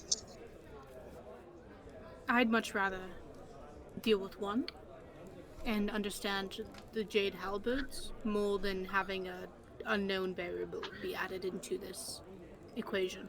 Yeah, and I think that's kind of the thing is, with this kind of thing, the jade halberds are either going to wait for a new job, or the people that hired them are going to wait for a new crew to take over. Something has to overlap, and we have no ways to make that happen. Wait, idea. Well, if we can't get them to drop the job entirely, perhaps, Tuki, how well do you think you could forge someone's signature in writing? I gotta be right back for just a second, folks. I'm gonna pause the recording for a second. Sorry to interrupt. Recording is resumed. Sorry for the interruption. Proceed at your leisure. I'm very good at it. Pretty much all Cravens are expert at it. Well, as to what I said earlier, what if a partial truth? What if the knight, you said you had memorized his writing? On purpose, I figured we could use it somehow. If they don't know, as long as they don't know he's dead. What if he could be one of the few lone survivors that the kobolds themselves had set up a very elaborate series of traps and seemed to have called upon some dark magic of some kind, and he is requesting backup? that might get them to leave a few more soldiers from the fort itself. The I issue don't is like that idea. that brings them straight to the other kobolds. And they'll probably get extra help if they think that the kobolds are dipping into something very dangerous. I was I just think- trying to... That's right. I think the Just trying to think situation we're at right now is we know that they don't. We are aware they don't know that they are dead.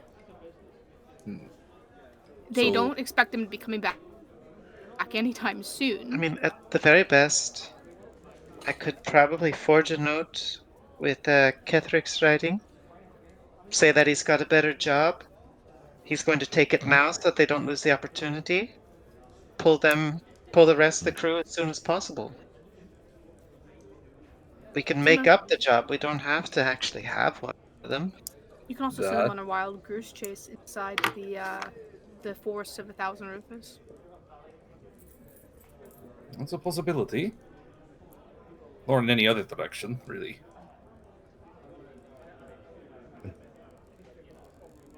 It's the least amount of bloodshed. Yes. The question is, though, is there any way we could use it to our advantage for getting the other kobolds out of the mine? Well, I feel like we need to get there in order to figure out. Well, I think the advantage would be giving the Jade Halberds the idea that there's better prospects. Then they won't care what their current employer has. Of course, they may also see this as a what is the term? Dereliction of duty, like traitors. to their Maybe, own- but they're all pissed off about it.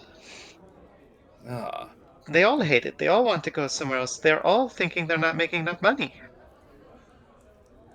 so by that way, you think by him saying he has found better work and will be updating them soon, that may get them to be more amenable to leaving? They could just abandon him if it sounds good enough.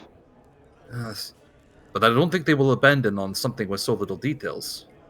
The problem they is won't the more... all abandon immediately, but I think the point that Tuki's We trying to haven't- make is Yeah, we haven't made up any story yet. I'm just saying it.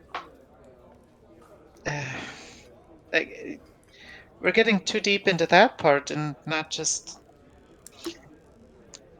I think I'm. Ludviek, or Boron. What?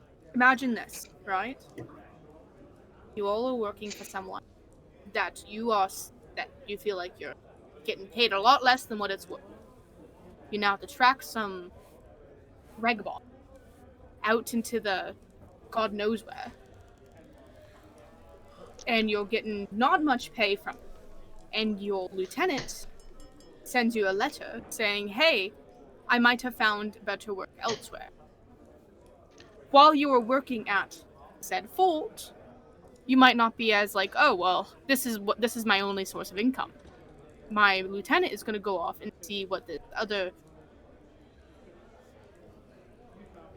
other prospect might entail, and so that keeps them on the back foot and not really interested in actually, like, policing and guarding, and just makes them more ideally lazy at what they're doing, because from what I understand, The thing is, if you accepted a job, you are basically required to do that. Who and says? to pull through with it. Even if you get a better opportunity later on. From the sounds of it, they've already been paid. They can Yeah. just abandon it and say, "Fuck this." If they're not being treated well, they have workers' rights to say no and leave. Despite who they're being It's- hired by, if it's not worth the profit, and if they're not coughing up the extra coin to give them this extra profit, There is the issue of reputation to keep in mind. Not completing what jobs and just... reputation? It's the Jade Halberds. They're fucking scum as they are. Even scumbags still have reputation. Yes, they have a reputation for not being picky. Yes, but True. still completing their work. It's Loose morals. Usually it's bad for business. Bad for business, but it's also bad for business for not getting paid. Well, but there is the point that they know they're doing something wrong. They made sure not to mention who their workers were. You're expecting consistent morals from ones who do such as this. Do not expect consistency from such a type. It is best to understand that they will have their own ups and downs, as it were. I would say they would probably take it very badly that one of their own would abandon a job. Not without a significant reason for it. A significant reason being better Correct. pay. More money. It would have to be quite a bit of pay, and a very good job. What if Correct. We're fighting this too much. Yeah, true. Like, it was an idea, and then we fixated on it. Yeah. It's But- right. It's not a bad idea. It's just one that we're going to have to be very careful how we word it. But you were the one saying we should tell them that the kobolds are using dark magic and send I was- reinforcements. Yes, I was thinking of any suggestion. It's anything on the table right now. And obviously a bad idea, because as you pointed out, that might actually hurt more than that. And that is a good point. The whole point is, what is the term? Speedballing? Yes, that.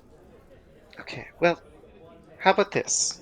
Whatever we do, whatever we decide to write, we can count on the chaos it causes more than the actual substance. Right. True. Dissension among their ranks might be in our best interest. Like Ketherick is dead. I am fairly certain of it. This room was abandoned about as long as he's been gone. Or the Hobbits would have been deployed anyway. He was the most in charge. Mhm. So if we just convince them that the reason he's coming back is claims to have found better work, you're going to have some people that are going to be loyal and some people are going to be like, no, I want better job too. Correct. And the more of them we can get away, the better for us.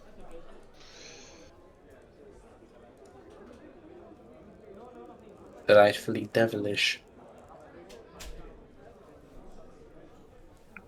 Yeah. Well, we best not be doing this whilst exhausted from travel and such. I'm gonna go to bed. Sounds good. And then in the morning we'll convene and perhaps go to the market, fill up on supplies, write that letter, and also send it out. Oh, one more thing. Tuki's gonna pass out gold coin to everybody. Oh, Thank you, alright. Tuki. I don't need this. Quite generous. Gold Thank coin you. I make tonight. With $100 bill right there. I mean,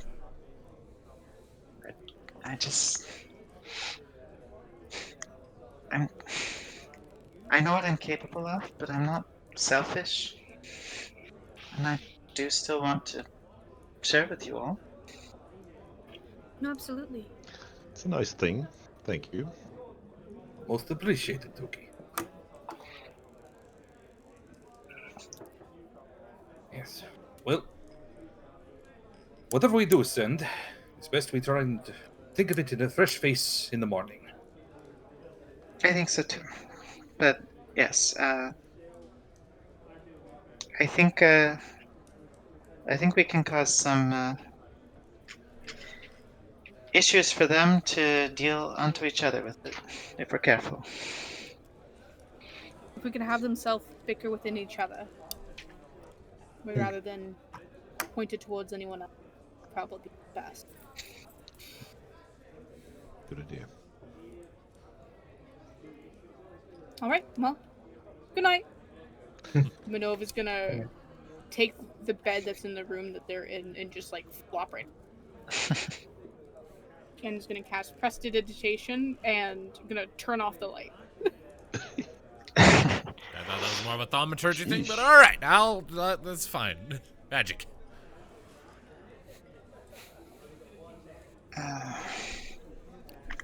I'm sorry I got frustrated, Ludviek. I'm not used to having anyone's life but my own in my own hands. It's understandable.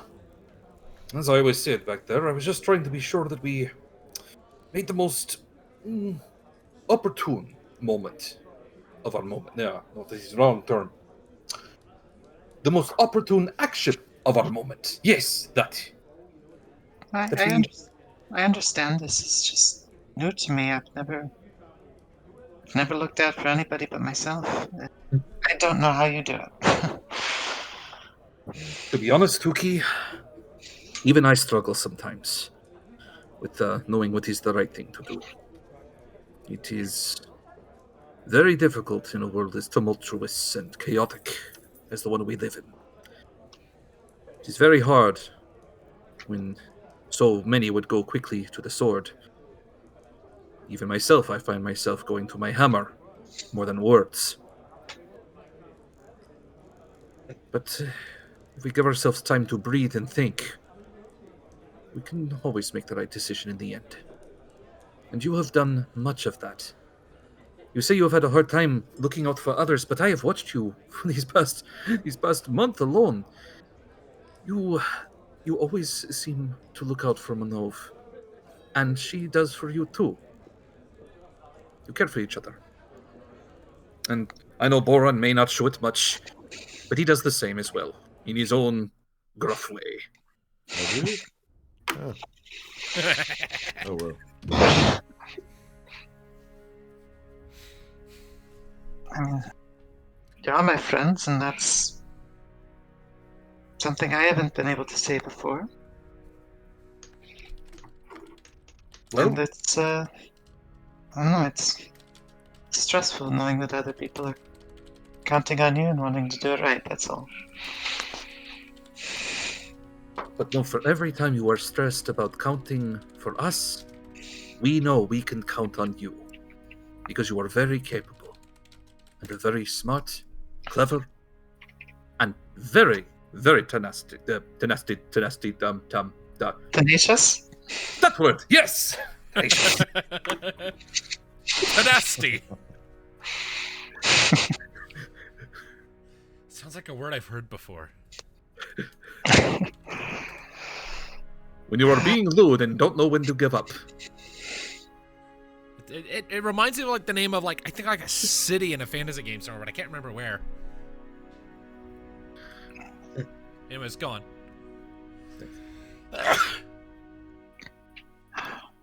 Well, I'm going to go to bed as well. Will you be needing Minnove's help with the sleep spell? I don't know to bother her. No. Tuki, what did I just say?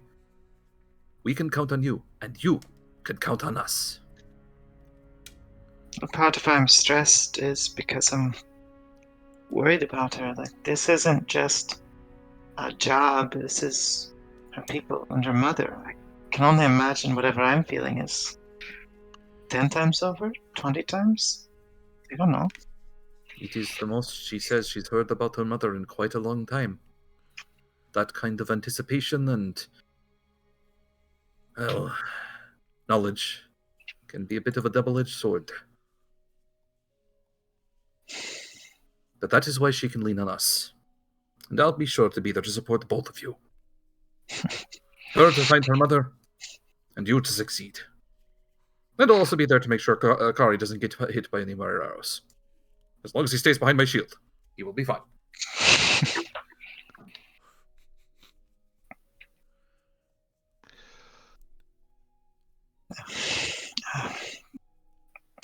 Good night, everybody. See you tomorrow. All right. So, unless anyone else has anything else they wish to do tonight, then you may all safely take a long rest. as the day passes, or the night passes, rather. Uneventfully, thankfully. The sun comes up the following day, clear skies. Golden shafts shining in through the windows, stirring you from your slumber. A far cry from one of your previous awakenings in this city, where all of you were collectively just skull-fucked from water with a capital W. This is a marked improvement over that.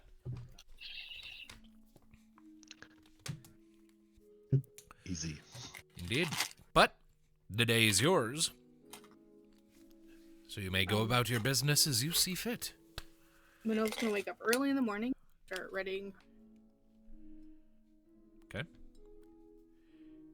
Oh, this is early even for you. Tuki, sorry, I didn't realize you were... I mean, well, I find myself saying that, but I should assume Yeah, more. I am always the first one up.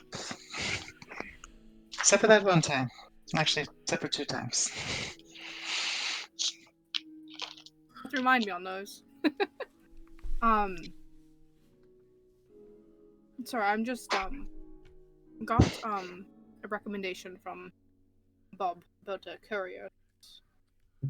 Works pretty fast, pretty well in city, and goes pretty far. I figured it would be good to send a letter of aid, possibly to Godfrey. Yeah. What are you going to tell him?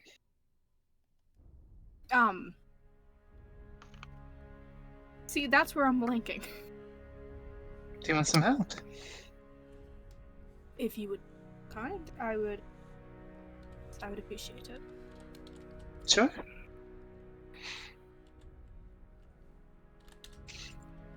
What do you want it to be about? I want information on... Not information, but more or less let me know the situation. And request he can A little send closer to your anyone... microphone, please. You're Sorry. cutting out a little bit. In essentially, let him know the situation. And, request to see if he can send any aid or anything to... I highly doubt the kobolds would appreciate it or anything, but... Or that they wouldn't try to kill him, whoever would aid them on site. I don't know. He's the only other person I can think of that can maybe help in the situation. Do you want him to help with the halberd situation, or do you want him to help with the kobolds? I feel like if I have him help halberd, that would be helping the kobolds in the long run. So I think that would be the best course of action. They're fine as long as no one really pays them any mind, and as long as the cities or towns, settlements nearby don't cause any alarm or anything of the sort. So how much do you want me to tell him about the kobolds then? That they're fine. They're not wanting any trouble. They're just evading an enslavement, an encampment. And, they're all just not fully able bodies. It's not even worth the stress or the fear they've been causing.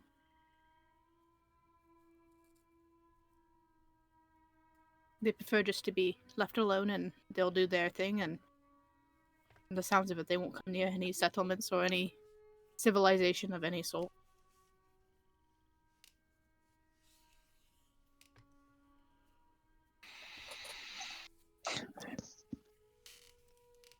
I'll see what I can write out.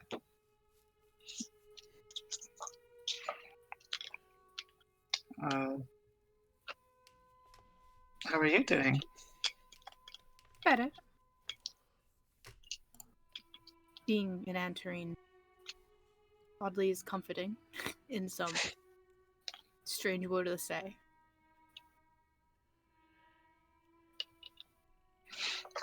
You have family that loves you here. Bob, yeah, it's definitely nice being here with Bob again. And I talked to him a little bit last night about the situation. He can't do too much with anything and doesn't recommend any drastic measures to prevent movement of any sort. From the sound of it and the look of it, it's not much Jade Halberd activity left in Anterine. No, especially if it was empty. My best guess is most of them are dead, so. Based on that letter I found, I would have to agree. So at least we kind of can expect the numbers that we'd be dealing with. And if letter you write as the lieutenant or whatever the hell his name was, I would forget if I could. He's not a very pleasant person, in my opinion. If I could give you my mind, I would. I feel like it'd be a lot brighter in there. Or more naive. Or gullible. I'm told I'm very gullible. I think that's better than being a cynic like me, but maybe you should go meet with everybody else real quick, and I'll get to work on this. You sure? I mean, I would love to chat with you, but I would also like to get this done for you. That is true. Quite distracting. Right. I will. I'll see you later. I will be right here. No. Go. All right. So, what's the plan then? Is anyone else awake? Good question. Is anyone else awake? I would assume at this point Ludviek is also awake. Yeah. Doubtful. Right. Boron's fucking gone. Everyone else is up. All right. Well, then we shall see. Oh wow, wow, I didn't know your spell slots could actually go into the negatives. Okay. They shouldn't. Well, no. It was like, how many slots remain? -10. That's not supposed to happen. You're in debt. Spell debt. Okay, fixed. No, long rest has happened. All right, let's actually see if he is awake. Okay. Oh, goody. I'm going to say he is. That's groggy. Okay. All right. I would assume at this point you've already finished the letter you were working on. I'm actually writing it, and that way I have a bit more of a fleshed out idea, but also to give you guys more of a chance to talk since I just talked. Alright. So, is that the letter for the fort, or something else? It's not fully written yet. Tuki's still writing it. Ah. So, you were thinking we send it off to them first and then show up a little bit later, or think maybe we could scout out the fort itself, maybe sneak in and probably can't sneak in too much. Wasn't the mine itself like a shaft, only you could go down if someone was controlling a winch or something? Might I ask who you're talking to? Everyone in the room who is there. Except, Well, I mean, we're not in the public room. There are two rooms. I would say to Tuki and Minnove. Okay. Minnove has left the room. Then That he would is be talking to Tuki. Tuki. It'd be to Tuki. So you're just distracting Tuki as she's writing this letter. Well done. After she sent You know, out Minnove. fine. He seeks out Minnove, all right? You know, fine. Okay. Tuki's sitting like, I'm trying to write this letter, and you're not helping. I mean, this one's to go to Gottfried. I think Minnove could use some more pep talk and some more discussion. Well then. There's one thing I am good at, is the talk of pepping. Yes, definitely. All right. So, yep, you go seek out Minnove, I assume in the common room now? Yeah, Minnove would be downstairs, making sure everything's all ready, and she's gonna get ready to head out to the. All right. Head out into the city. So you'll catch her right at the bottom of the stairs. All right. Oh, Kari, Boron, or not Boron, Ludviek. Sorry, your stature is quite similar with your mane and such. There is at least 3 feet of height of difference, ma'am. Listen, everything is big when you're my size. I guess that is true.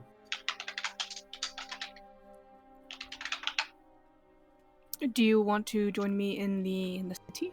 Planning on doing some shopping or spreeing of some sort?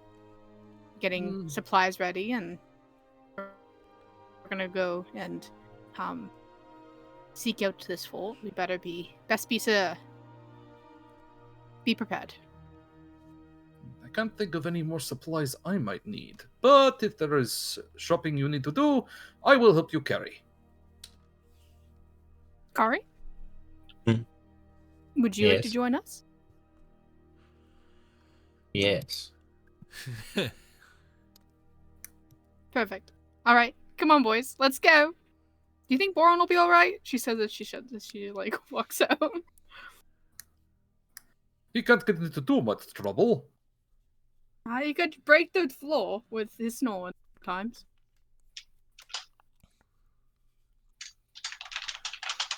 All right, so I got distracted by something. Sorry about that. Where are you guys going? Minnove is wanting to go to the market to go get supplies, get some things if she can. All right. Any specific store you're looking for? She's wanting to go to some sort of like weapons, someone that sells weapons of some sort, to see if there's any like upgrades or anything that she can maybe purchase or. All right. Sure, easy enough. Doesn't take you terribly long. You lived here the vast majority of your life, so you know where like the cool shops are. So eventually you locate, there's this sort of, it's not like hidden necessarily, but it is deceptively, it looks small on the outside, kind of hemmed in by much larger sort of market structures on either side. This almost cozy, quaint little narrow, tall structure sort of hemmed in on either side. The sign hanging over it is a little off-center on its hinges, but you actually know this to be an intentional design decision to make it look quirky and fun, apparently. You have not done business here before, but you are aware of it, and the owner has a reputation of, let's just say, being eccentric. Oh, this one's gonna be fun. Come on, boys, let's go. And she's gonna say with a big grin on her face. So you step through the front doors of the store known as the Contraptor's Hodge.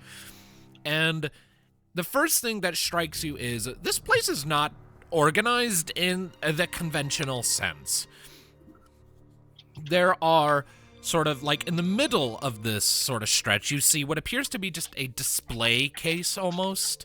Like just a display counter with a bunch of smaller things that aren't weapon or armor related, but appear to be heavily based on the use of like hinges or metal pieces. These are like more smaller, mundane things that bring in a smaller trickle of money.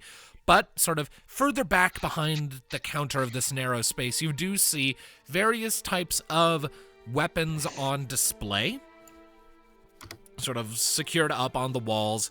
A couple of like mannequin stands sort of lined up that also have armor put on display. It's a far more like compressive space as compared to the armor shop that Ludviek went to back in Asmara. And you see behind the counter It's another dwarf. This one, a woman who appears to be somewhat younger. Maybe in her mid-30s as compared to the last one. And, her red hair is done up in kind of a chaotic bun that's, loping just a little off to one side, she didn't bother to keep it symmetrical. Got some kind of, wavy locks kind of frilled all over the fucking place. And she is currently in the process of... just looks to be in the process of just screwing some hinges onto a little wooden box.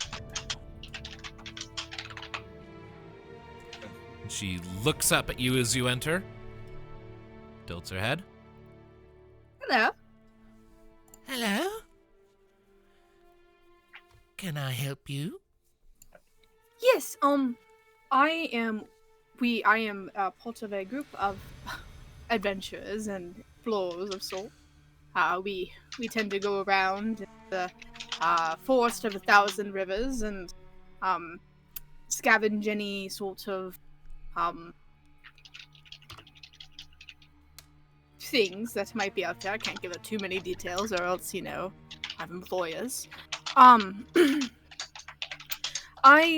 request something more of a. Do you have anything of long range, just so that I don't chip a nail or something on? Well, I've got bows, and I've got crossbows, and I got a bag of these spinny star things someone sold me once.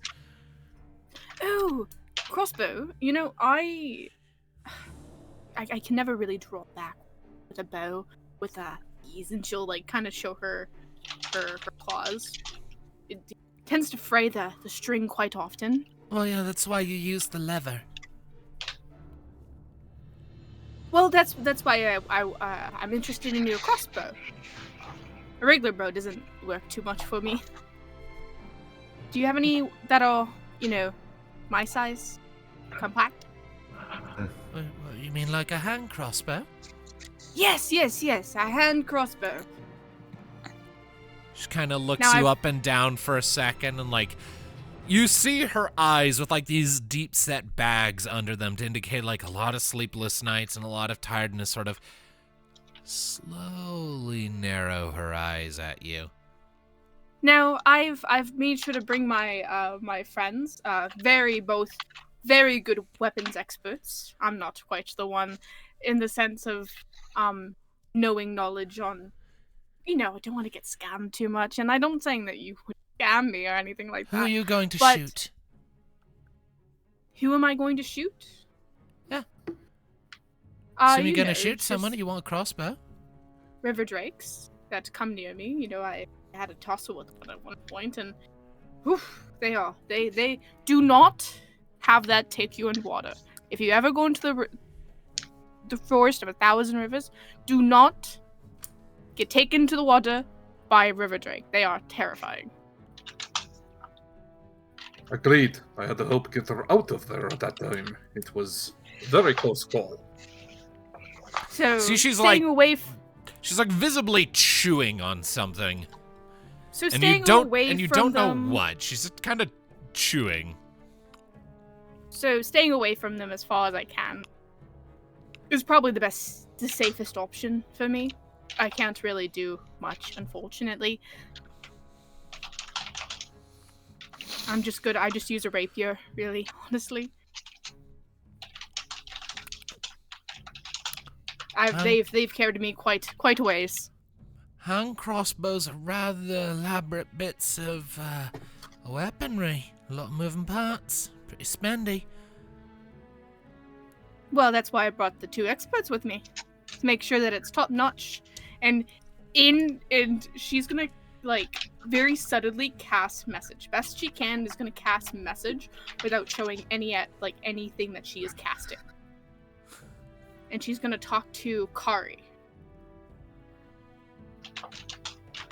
Okay. Haggle this for me. I'm gonna do something. You put on your best showsmanship, best you can. As this conversation is going on, you guys go first. The dwarf behind the what counter. am I haggling for? What? The dwarf behind the counter just slowly nods. Right. Well, she kind of goes back behind a little ways deeper into her shop and comes back a second later with, just a hand crossbow just kind of held in her hands. It kind of sets it on the counter. Bought this thing a few weeks back. 75 gold pieces and it's yours. Can I hold it? 75. What is that? Made out of mahogany? It is a hand crossbow. You have any idea how many animals you gotta kill to make one crossbow of normal size? As she says that, a minimum of pretty 3. Sure. Can I have Ludviek? Ludviek, look, he's got he is very suspicious of this woman. Can I see how much I'm pretty sure with his hunting, he's made bows before, even spears and shit. It's like, he should know about some of this. I'm pretty sure his bullshit alarm is going off right now. You can make a nature check. Nature? Okay. I was looking more so to see if she was lying. I mean, you can do an insight check to see if she's lying. Nature check is to see how well you know about, like, the animal parts needed for a crossbow. Could I roll both or only one? I'll let you do both. All right. Insight. All right, so she is giving you weird vibes, but as you kind of focus on them, the vibes seem less like she's being shady and more like she just doesn't know what to make of you. As for the nature roll, you've made bows. You have not made crossbows.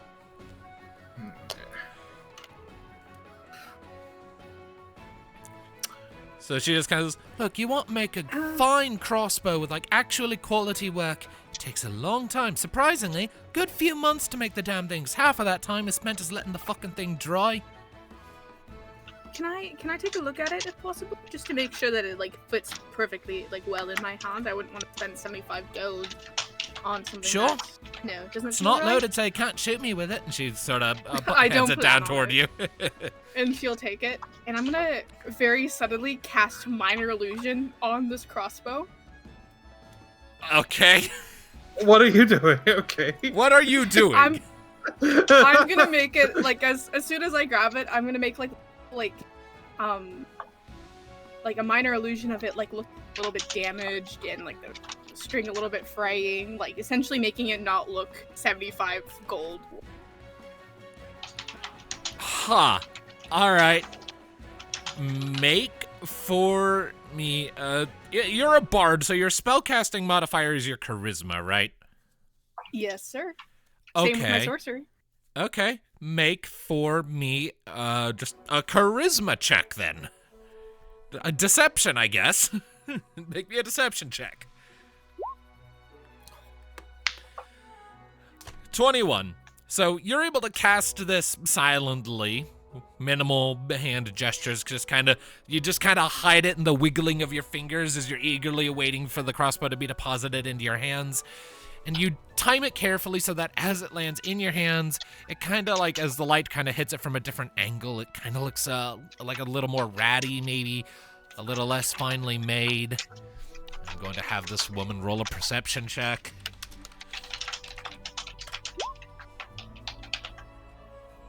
All right. Kari, can you take a look at this for me? I'm not quite sure how it's made. Is it okay if I give it to my friend here, who's the weapons expert in our group? As long as you don't take it out of my shop, I suppose. As long as you don't break it. No intent to. I don't know how you knew I knew my way around weapons, but I'll take a look at it. All right. You certainly know anything that shoots arrows or bolts. God You know, damn. arrows- Yeah. Look, when what's you've had that? I as many couldn't hear arrows you from inside all of the you way as in the I have, inn. I understand.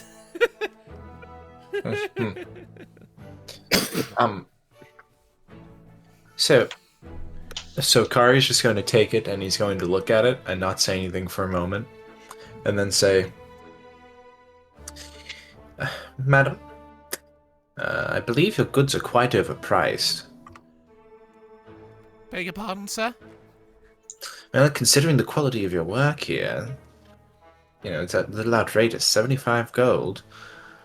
This is almost looking like you took it off of a bandit's corpse, considering all the dings and everything. You didn't even bother to replace the string. It looks like it has another couple of shots before it'll break on you.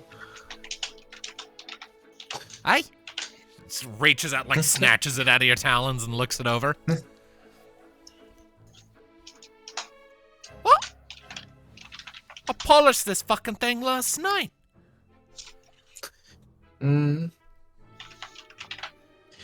Well, I don't know what to tell you. But I can assure you that's not brand new, nor is it quality. I think the best.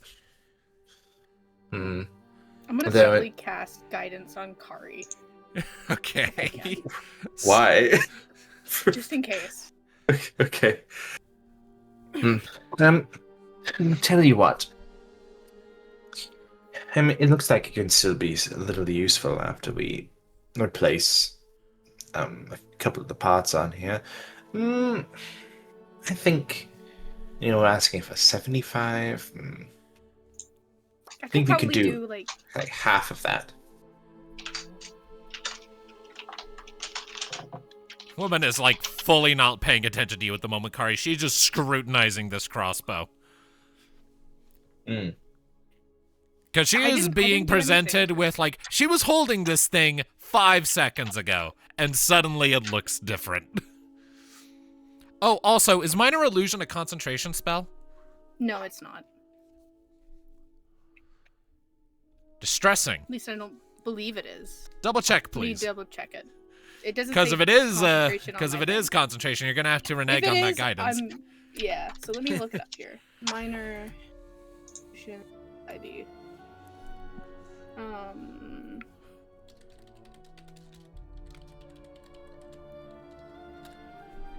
Come on, D&D Beyond.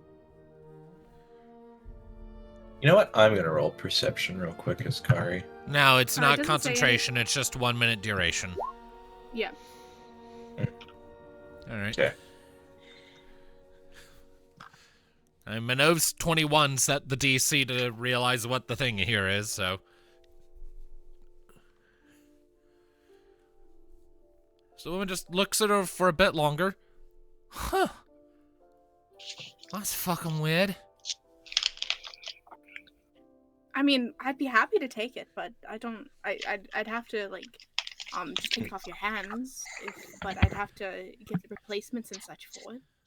I think you were saying 75. Well, yeah, because of how elaborate these things are to make.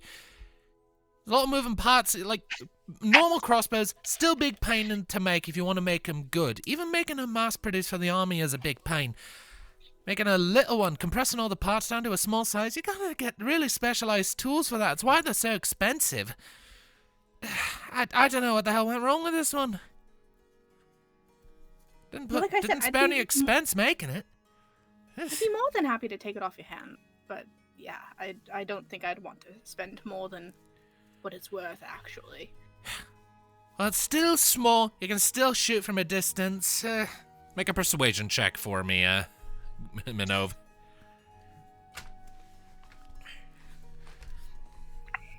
And fucking Christ. Okay. So, woman just lets out a little sigh. All right. I'm not selling it to you for half, though. That doesn't cover the cost of making the thing. I still gotta make a profit here. I'm running a business. I can shave it down, though. Again, these things are hard to make. I can sell it off to you for, say, 55 gold pieces. 50. She kind of narrows her eyes at you, and I need you to make a persuasion check.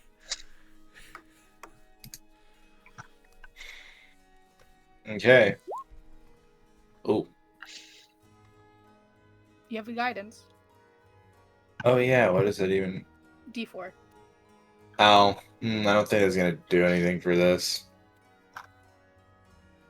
What, would I also be giving if I rolled action? If I Practically? What was that?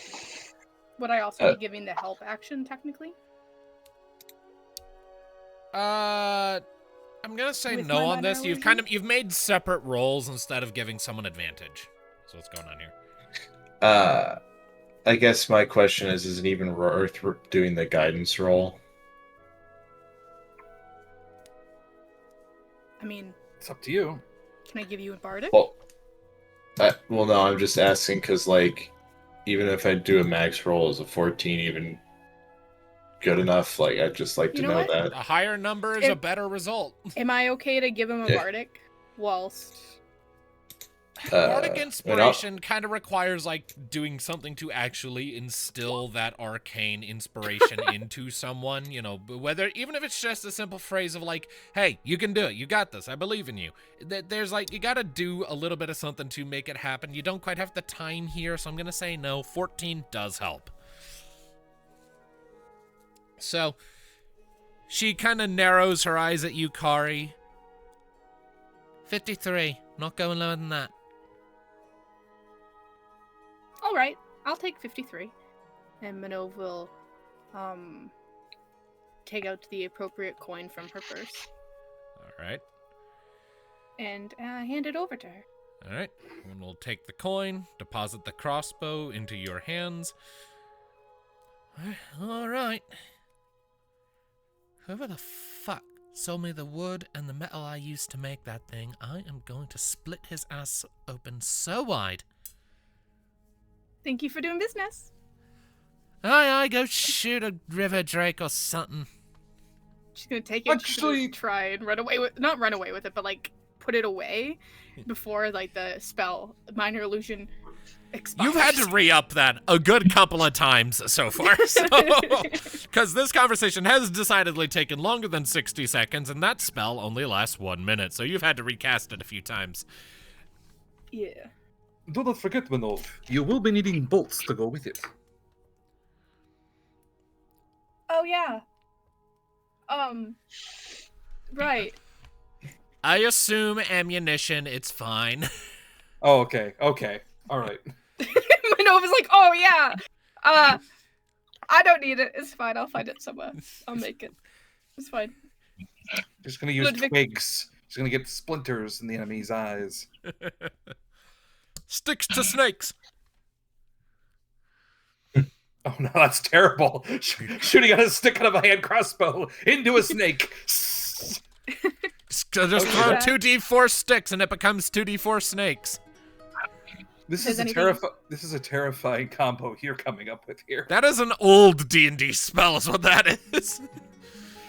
So, No. question about sticks. So, if we shot someone with an arrow, could we then turn that stick into a snake?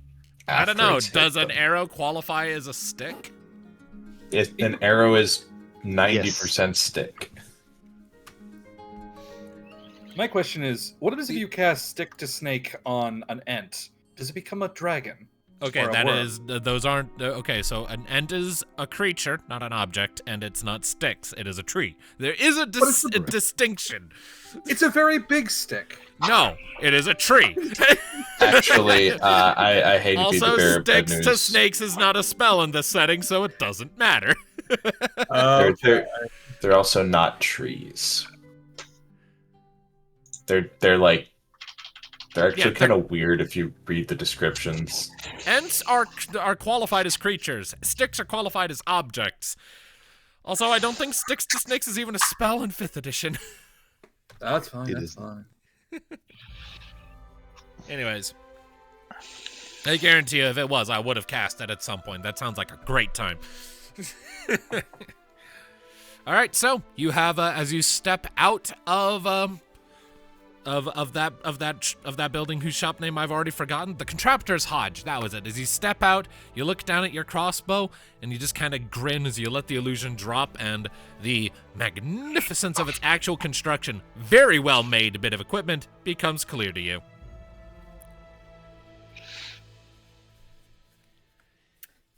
Thank you, Kari. She smiles with a big grin.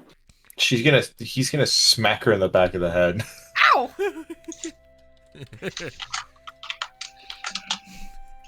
It's like, I want you to know, I do not want any part of any sort of deception like that again. But you did it so well. Yes, Look at but it. you... Oh, I looked at it all right. I looked at a broken piece of shit a moment ago, and apparently it was a perfectly fine piece of equipment the entire time. It Who was. knew? Who knew? Right? Wow, Must have been a glint in the light that must have made it look a little. Oh, yes. The lighting. I'm sure there was a quite bit of light emanating from your extremities as you were I don't know. altering. She's gonna cover like her robe over her body more. I don't know. Yes. Ludviek, can you do me a favor? Yes. Could you please carry Minnove around by the scruff while we continue shopping? But listen, it was all worth a cause. Look at this, it's so pretty. And she's gonna hold up the crossbow and just as like like showcasing it. It is nice, but you probably could have done without the deception. I was detecting something a bit off about that shopkeep. I don't think she was directly lying about the price per se. Oh no, She may have been embellishing a little. These are very expensive pieces of work, like she was saying. Yeah, that was the actual written price. That was the actual price of it. So what we got Look, here was I went to watch a video on how crossbows were actually made historically with only a handful of modern conveniences. Yeah, it's a process. When I said half the time is just waiting for the fucking thing to dry, I wasn't kidding. Still, something felt off about her. But Well, it may just be the shopkeep herself. no matter. I got it. Like we got some like a 25% discount, guys. Like, come on. Isn't that like beautiful? We paid for it. It's not like we stole it. No. But you could have been, I don't know, more haggly without the deception. Listen, you didn't know it was deception until I showed you it. You wouldn't be any the wiser if I didn't tell you. At least I'm being honest towards you. Not her, though. She Delayed can't have honesty it. is still dishonesty. Well, next time, why don't you be honest? Where it matters. I am quite honest. Because, of course, the one person you want to try to piss off is the person that has access to all of the weapons. I mean, I didn't piss her off. I paid for it. Oh, no, she's pissed. Did you hear her? Someone is going to get hurt. It's not me, so it sucks to be them, I guess. Yes. Anyway, Ludviek, if you could please pick her up. Unfortunately, she has no scruff on deck, so I will just have to do this. He just picks up Minnove, like in the middle of her belly, and lifts her up like he would in the middle of the belly of a cat. Her just arms and legs going. Put her in air gel. You know, this is so demeaning. Exactly, yes. Unfortunately, it's the best that I can do right now.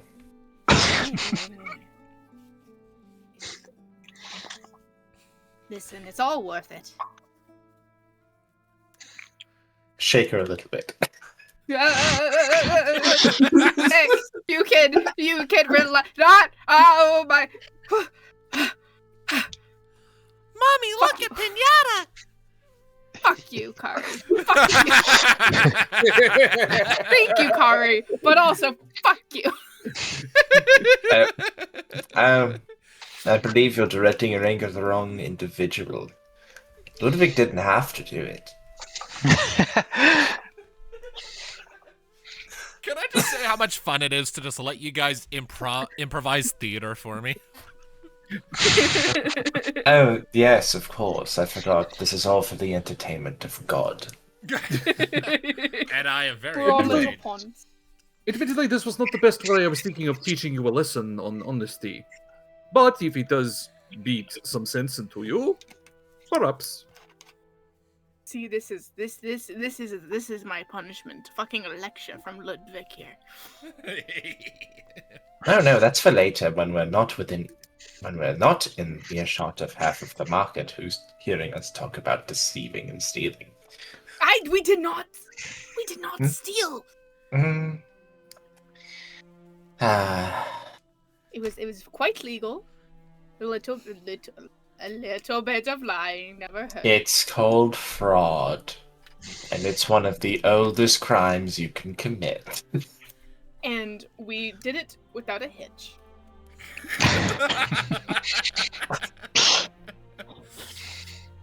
Yes, great.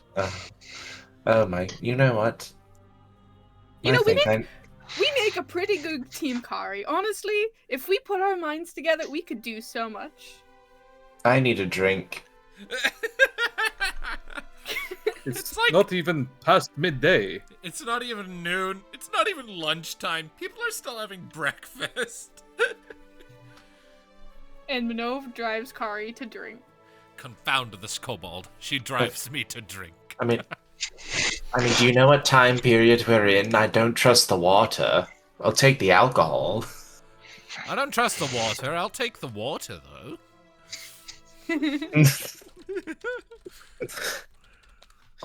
That one brings me pleasant oblivion.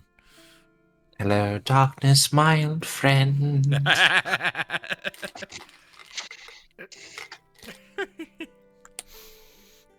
Anyways, so, is there anything else y'all wish to do while you're out in the boot? Ludviek does not need to buy. Ludviek does not need to buy anything. He was just here to help. All No. right. Well then, in that case, Actually- let's. Boron. Yeah, Boron is getting up, and basically he goes through the half melted plate armor he has looted, and is trying to establish how much work this would be to put together again in a fashion. Okay. You're pretty well experienced with just making things. It's kind of been part of your arcs, your characterization. So, looking over the half melted remains of the plate armor you pried off of that guy, it's definitely in the current moment not in any fit state to use. The abundance of heat that was pumped into it kind of fucked with the temper of it. So you're not confident that you could reasonably refashion it into a proper suit of armor or anything else really without access to a forge and a proper workshop and all the necessary tools and whatnot. And even then, what you could reasonably make out of it it's hard to gauge really. There are definitely entire plates and chunks of this that are beyond saving, but you imagine you could probably make something out of it, and worst comes to worst, you could sell it off as scrap for a influx of coin. Yeah, well, plate armor is worth quite a lot, and I probably wouldn't be able to fit into it, but I could maybe make something for Ludviek. Maybe. It would take a considerable amount of time and access to tools, neither of which you have at the moment, but it's not impossible. Yeah, I'm just going through there and establishing. He's making a couple of notes, what he might need and how much time he'll think it takes, and things like that. That's just what he's doing right now. Yeah.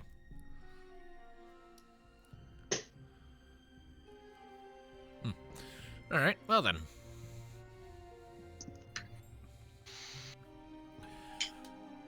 And Tuki, you've spent the last however long writing letters, right?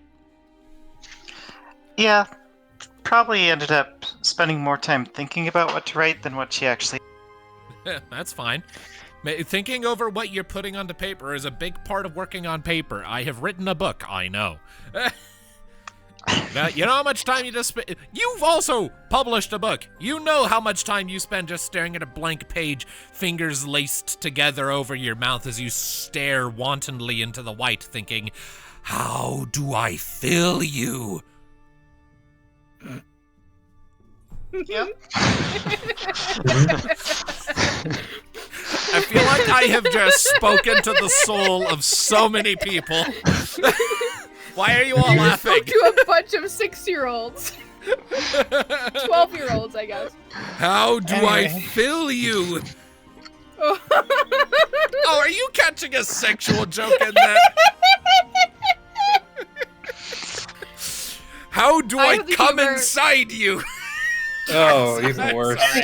I'm sorry, that was unnecessary. I just imagine that, the entire morning Tuki was like this in memes. Look, you're not staring into the white until you filled it. Until then, it's pink.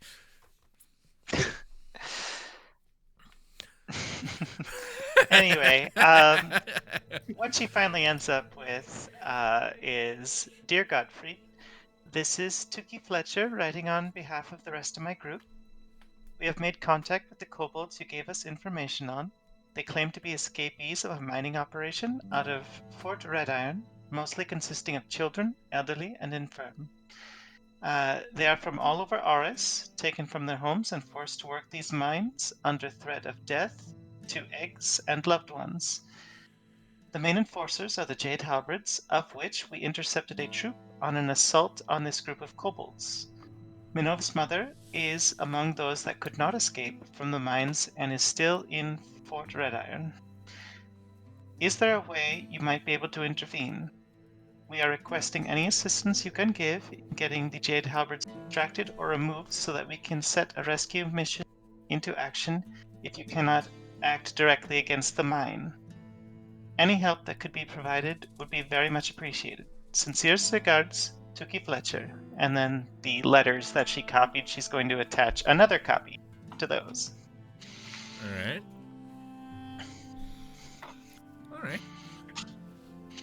It's very succinct and very honest. I like it. Yeah.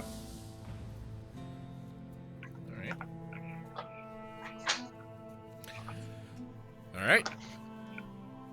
What you doing with it then? Or are you just waiting for everyone else to come back? I mean, she would get approval on it before doing anything else with it, but... Boron's still there. You can ask his opinion. He's in the other room, though. Yeah. And? So? There are doors. Being stuck in another room doesn't mean you're basically on another plane of existence. Yeah, and Boron isn't entirely quiet. She'll wander in, like, looking it over and, like, shuffling through them. Just, hey, guys, can you tell me what you think? Oh, it's just you, Boron. Yeah, the others ran off, apparently. I was not aware of what the plan was entirely today, but... Neither did I.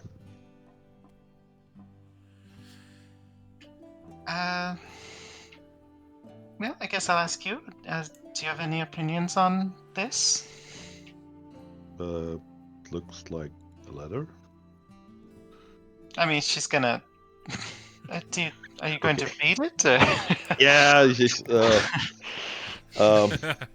he'll, like, hold it away, like, 2 feet and, going a little left and right with it, but, he's starting to read it, and, takes a little time. Sounds good. Sounds, yeah, better than I could have summed up. I figured I would keep as many people's names out of it as much as possible, in case it was intercepted. I don't think it will be. We don't have... Oh, well, it might still be. I mean, I know I'm being a little paranoid, but... It's probably a good idea.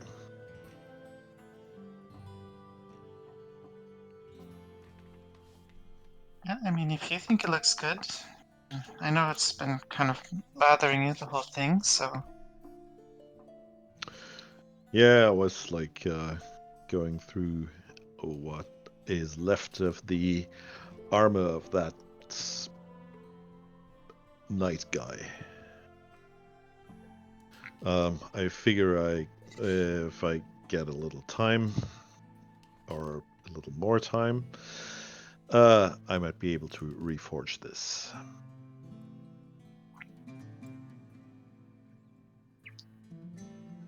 I mean, if anybody can, probably you.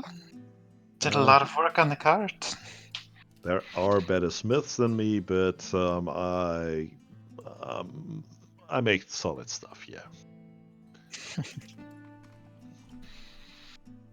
I guess. Go ahead.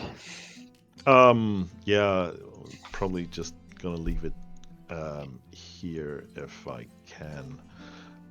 Figuring we might be able to pick it up again. Just slow us down in the mountains. All right. We might need a little gear for the mountains. It usually gets cold there, and I'm not sure how to really get to that Fort Red Iron. It also might be that some of the people in my village know about this operation. It's possible and just don't really know about it. I haven't been there for 10 years now. What does it? Like, if it goes on in the mountains and there's money involved, usually my village is involved. I guess. How do you feel about that?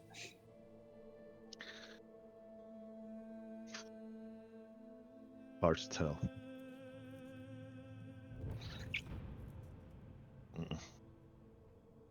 I mean, that's fair. It just. It's like, I know there's a lot of shady stuff going on there, and how can I say that? It's I've been a part of this for some time. Part of what specifically?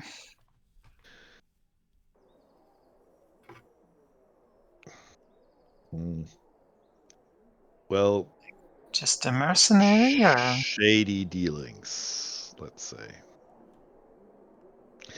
And well, I worked as a merc for my city, basically, and I accompanied some trips into the deaths. you've been to the world below? A lot, yeah. Enough that I know the language. Oh.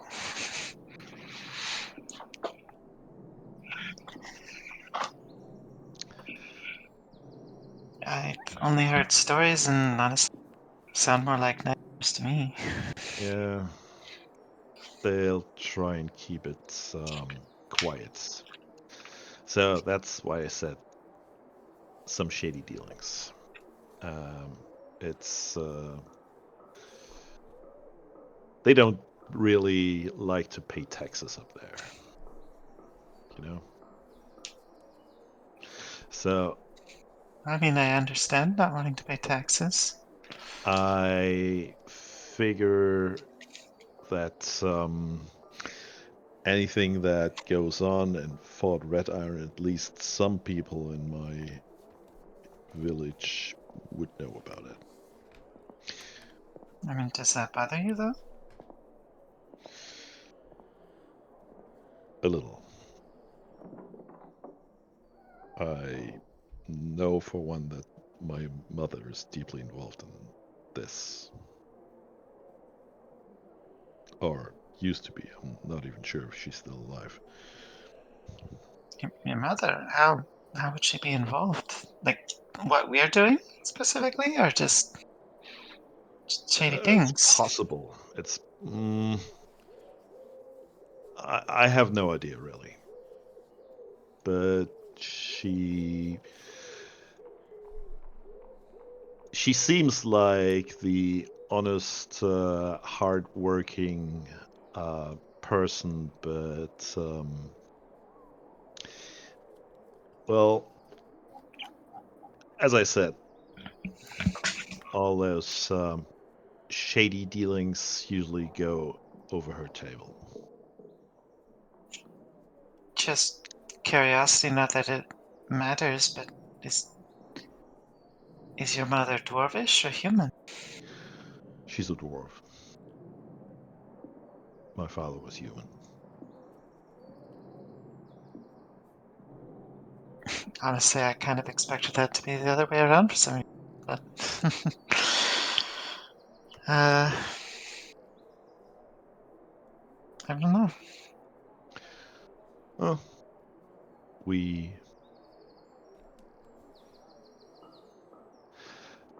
Well, the thing is, I'm not really sure if we should visit my village about this. Maybe I don't really want to know if they're too much involved. If it's The any thing is Go ahead. that, well, I already told you that I'm not keen on kobolds. I'm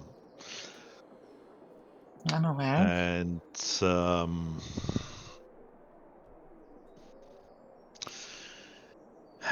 I'm a little worried that if we manage to set them free, there's not really an abundance of meat in those mountains, and they need to be fed somehow. I know that the Jade Halberds probably provide some means of getting the meat required to keep the kobolds alive up there. It looks like they weren't really feeding them as much as they needed. True. But still, kobolds eat a lot of meat, and hungry kobolds are a menace. A real menace. I mean, I'd be lying if I tried to deny that I didn't voice that concern, but we can't just leave them there. Yeah, you're right. I mean, But if we show them, we need to have some sort of plan what we're gonna do with them. I don't know. Maybe showing them some goodwill will make them more amicable to listen. Yeah, but goodwill doesn't feed them. No, but goodwill opens doors to conversation. Yeah.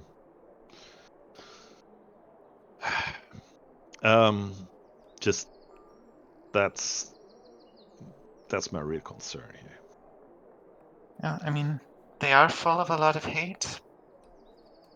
I can't fault them for it. Like The way they've been treated is awful.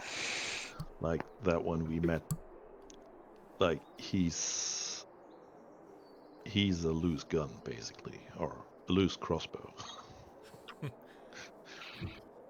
What's a gun? Yeah. Arrow shot wide. I mean, yellow scales are supposed to get along better with the people of Oris better than any other color. For him to be like that, don't you think somebody put him that way? Forced to work in a mine? It's I'd probably be similar to him. Thing is, like, we need some sort of plan to feed them and get them somewhere where they can live, or like have some place where they might be able to go. I mean, this is bigger than us, Boron. Yeah, That's like a we need to talk. that's like a about this. government negotiation. And we have no idea how many there are. Or do No. we? Could be 50, could be 200, or even more.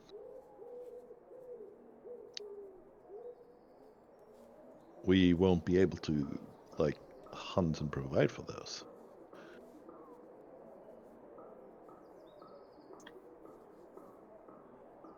I don't know. This is just... Yeah. All I know is that if I were stuck in a cage...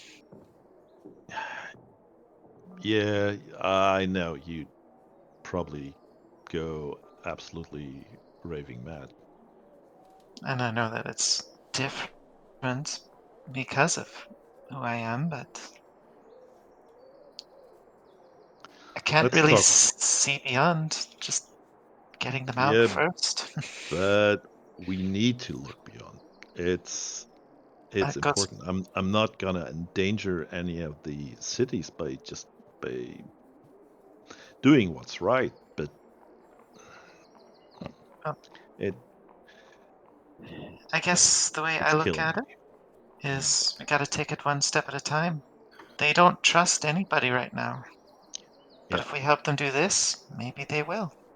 And maybe they'll let them talk to Godfrey.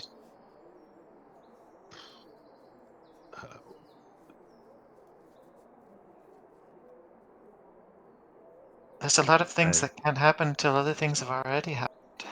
You don't want to take like a couple of hundred kobolds to the capital. No. But like I said, this is... Okay. It gets beyond us. It's not our place to say for either side. Right. Okay. Then let's wait for the others. Maybe talk about it with them. Sure.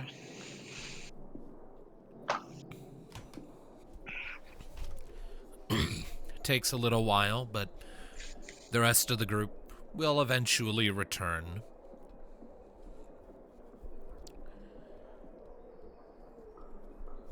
Like, you can put me down, if you like. Very humiliating. Did you get tired? Oh, Tuki, hello! And hello, Boron. Hey. My feet don't touch. Ah, Ludviek? right. No, Ludviek lets her go.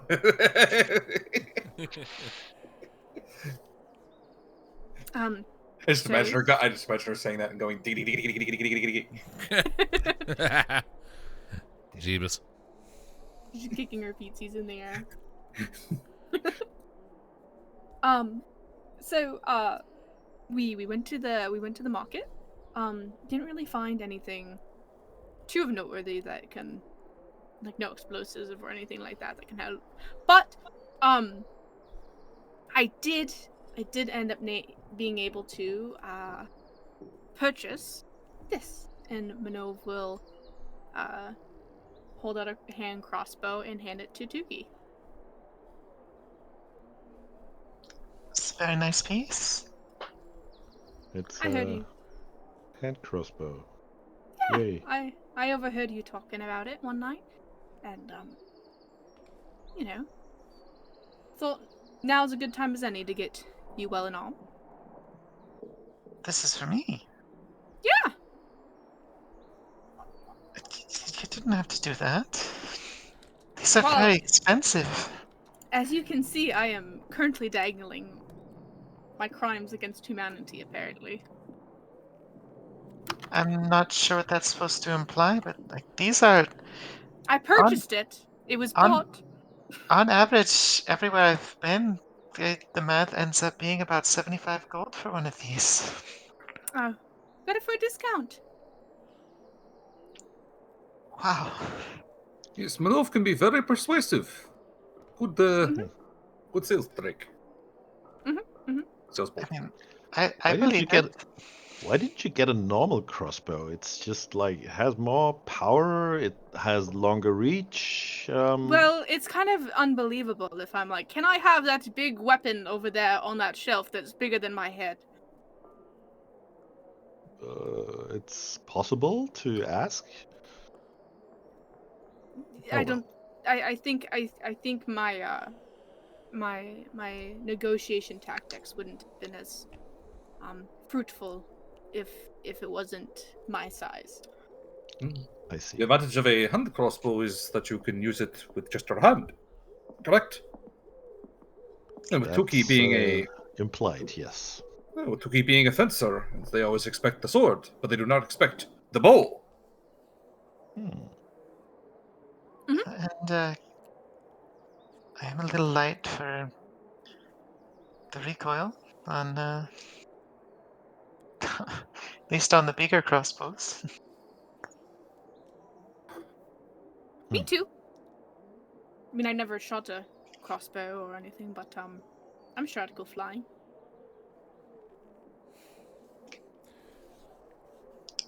But All right. happy birthday.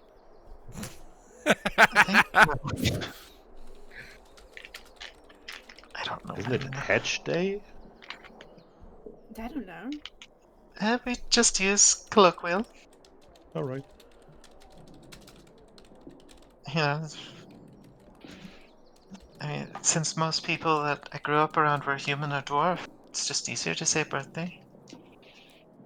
Right. I bet. And Minnev's gonna wiggle her way down. She's gonna like try to uncomfortably shimmy. Thank you so much. Yeah, well, I shouldn't be taking all the credit. Kari is out doing things. But he also aided in the persuasion or the negotiation. Was able to get it down a couple gold and make it a little bit more affordable, a little bit more of a lighter on the pocket. That's incredibly kind of all of you. Don't worry about it. I want to make sure you're all right, as well as anyone else. I just know you've talked about needing one for a little bit now, or wanting something more accessible. It's good in tight spaces.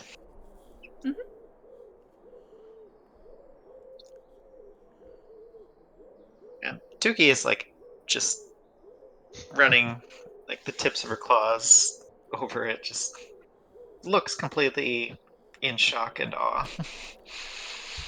So, how was everyone else this morning? I finished the letter. Oh, brilliant! Thank you for doing that. I tried to keep it simple, but then also by attaching the notes that I found, maybe some legal things can be taking place. Smart. Look at you thinking ahead.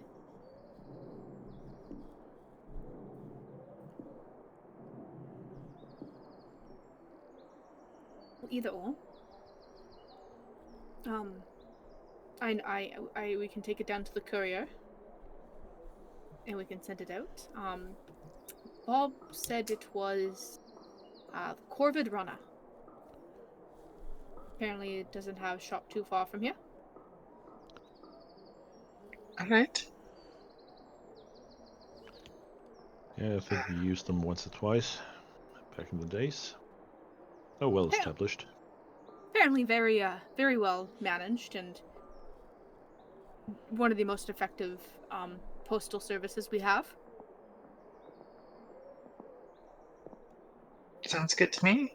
I suppose we get this in their hands and head up then, yes? Sounds like a plan. Pretty good. All right.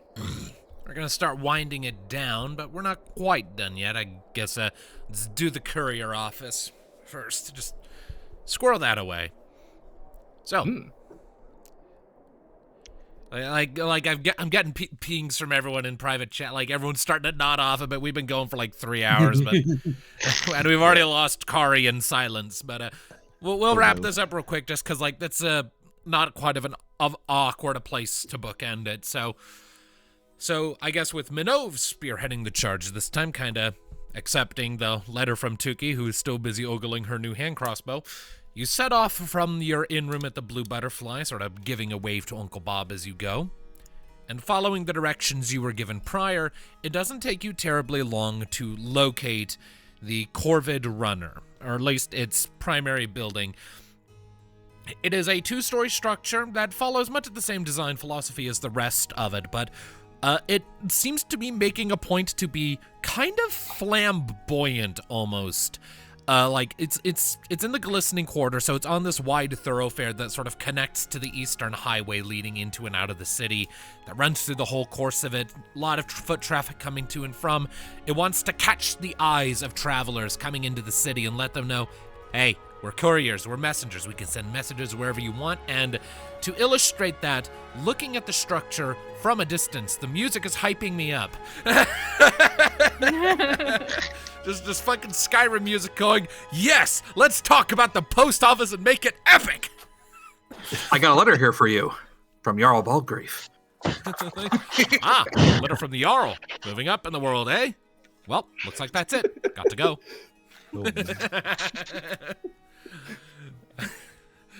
Fucking courier, man.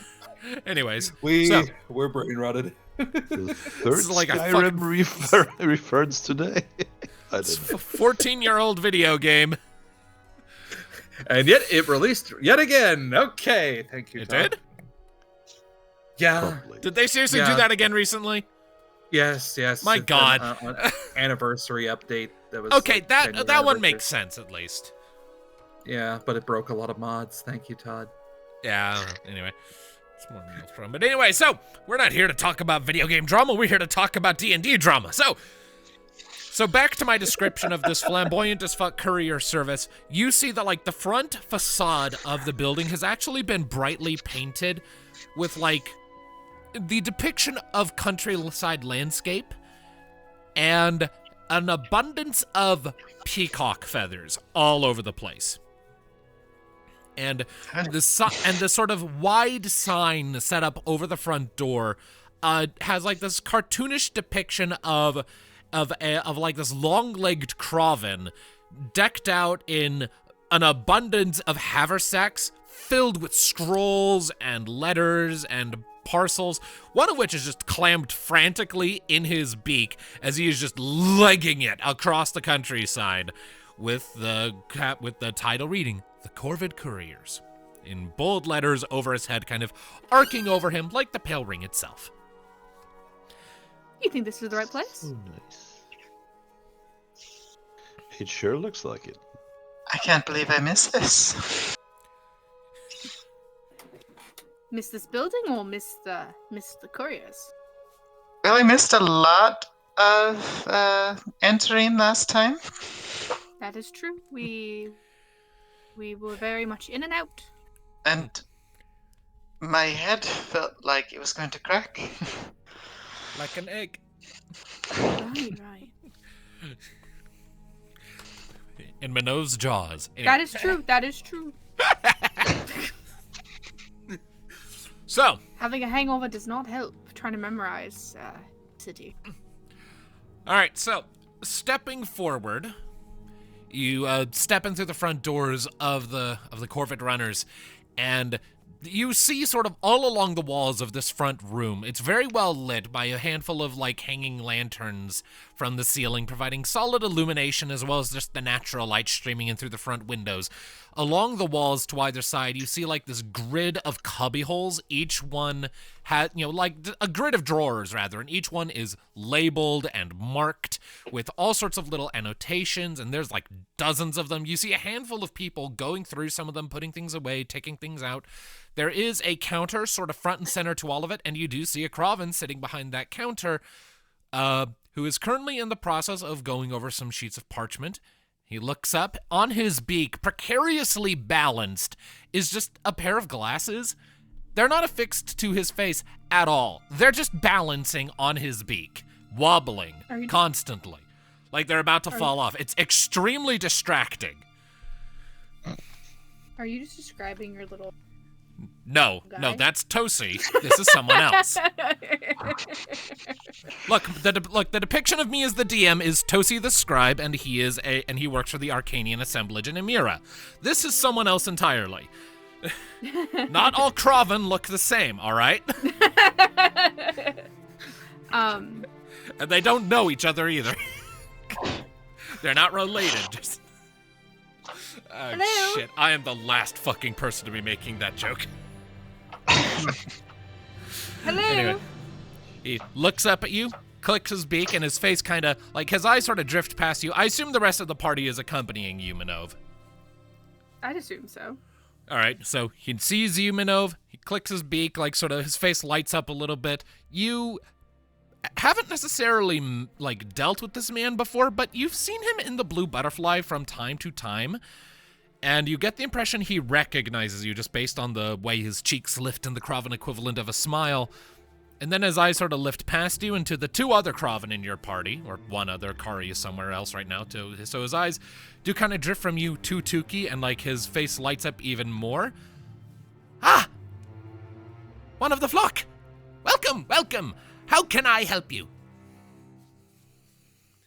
One of the flock? Well, yes. I find calling our people a flock raises far fewer eyebrows than calling us a murder. Oh, I am so sorry. I haven't even introduced myself. My name is Koga. Hello, Koga. Greetings. Hello. We have a letter to deliver. I imagine so. There's not much reason to come into my humble little business unless you have something you need to send somewhere to someone at some time. Yeah. How much would it be to get a stamp for Asmara, and ideally as soon as possible? He looks at it. He looks at it, kind of. Then he sort of reaches down into a drawer, pulls out just a full map of Valrive, unfurls it, pours over for a second. Asmara is like 132 miles away. So 132 miles, run that up to multiply by 2 for the numbers. Right, so... It's the most common route here. Yes, it's the most common route, but still running numbers. Give me a moment, sir, please. I have perfect memory, not perfect math. These are two different things. And also I have like a bajillion things I'm having to juggle at any given time, and perfect memory doesn't help me manage all of them at once. So it's about 132 miles to... Right. So, if you want me to send someone to get there as quickly as possible, like this is a rush order, you want this to be done quickly. Yes. Urgent message, very urgent. All right, well, given the distances involved, it's usually 2 copper pieces per mile to send a message, so that's 132 miles. So that would round up to, approximately a little over a gold piece or 2. If I'm doing my math correctly, it's... I did this math. Give me a second. All right. So 132 miles times 2 for 2 copper pieces per mile, 264 copper pieces, that's 2.6 gold pieces. And he will give you nods like, and if you're wanting it to be a rush order, we can very easily just round that up to a square and even 3 gold pieces if you have no objections to that. Deal. And Minnove will slap the 3 gold pieces on the table. His eyes will light up at the shinies and he will pick each one up in turn. Perfect. And where in Asmara do you need this to go? To the Helcus estate, if possible. Ooh. Sending letters. More people sending letters to that man of late. Yeah. Right then.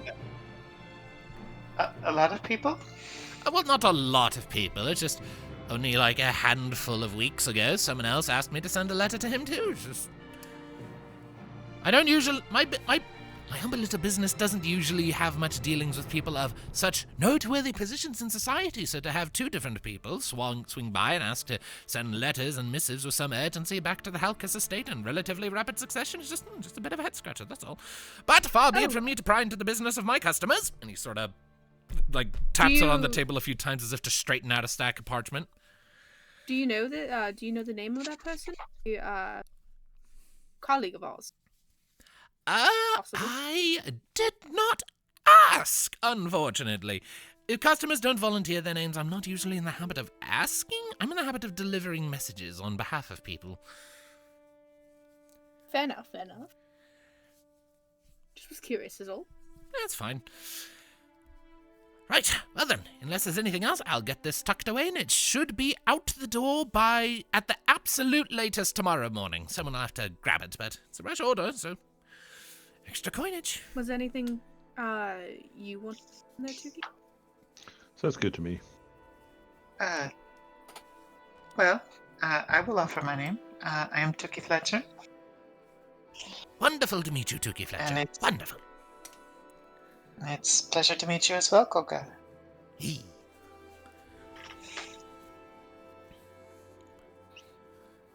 Right. Well, if that will be all, I'll get this squirreled away and it should be on its way in no time. Perfect. Very much appreciated. Gives a sharp little nod, stands up abruptly, spins, and goes rapid scurrying off.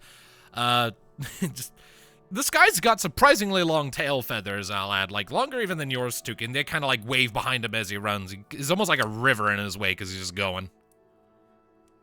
I thought mine were pretty good.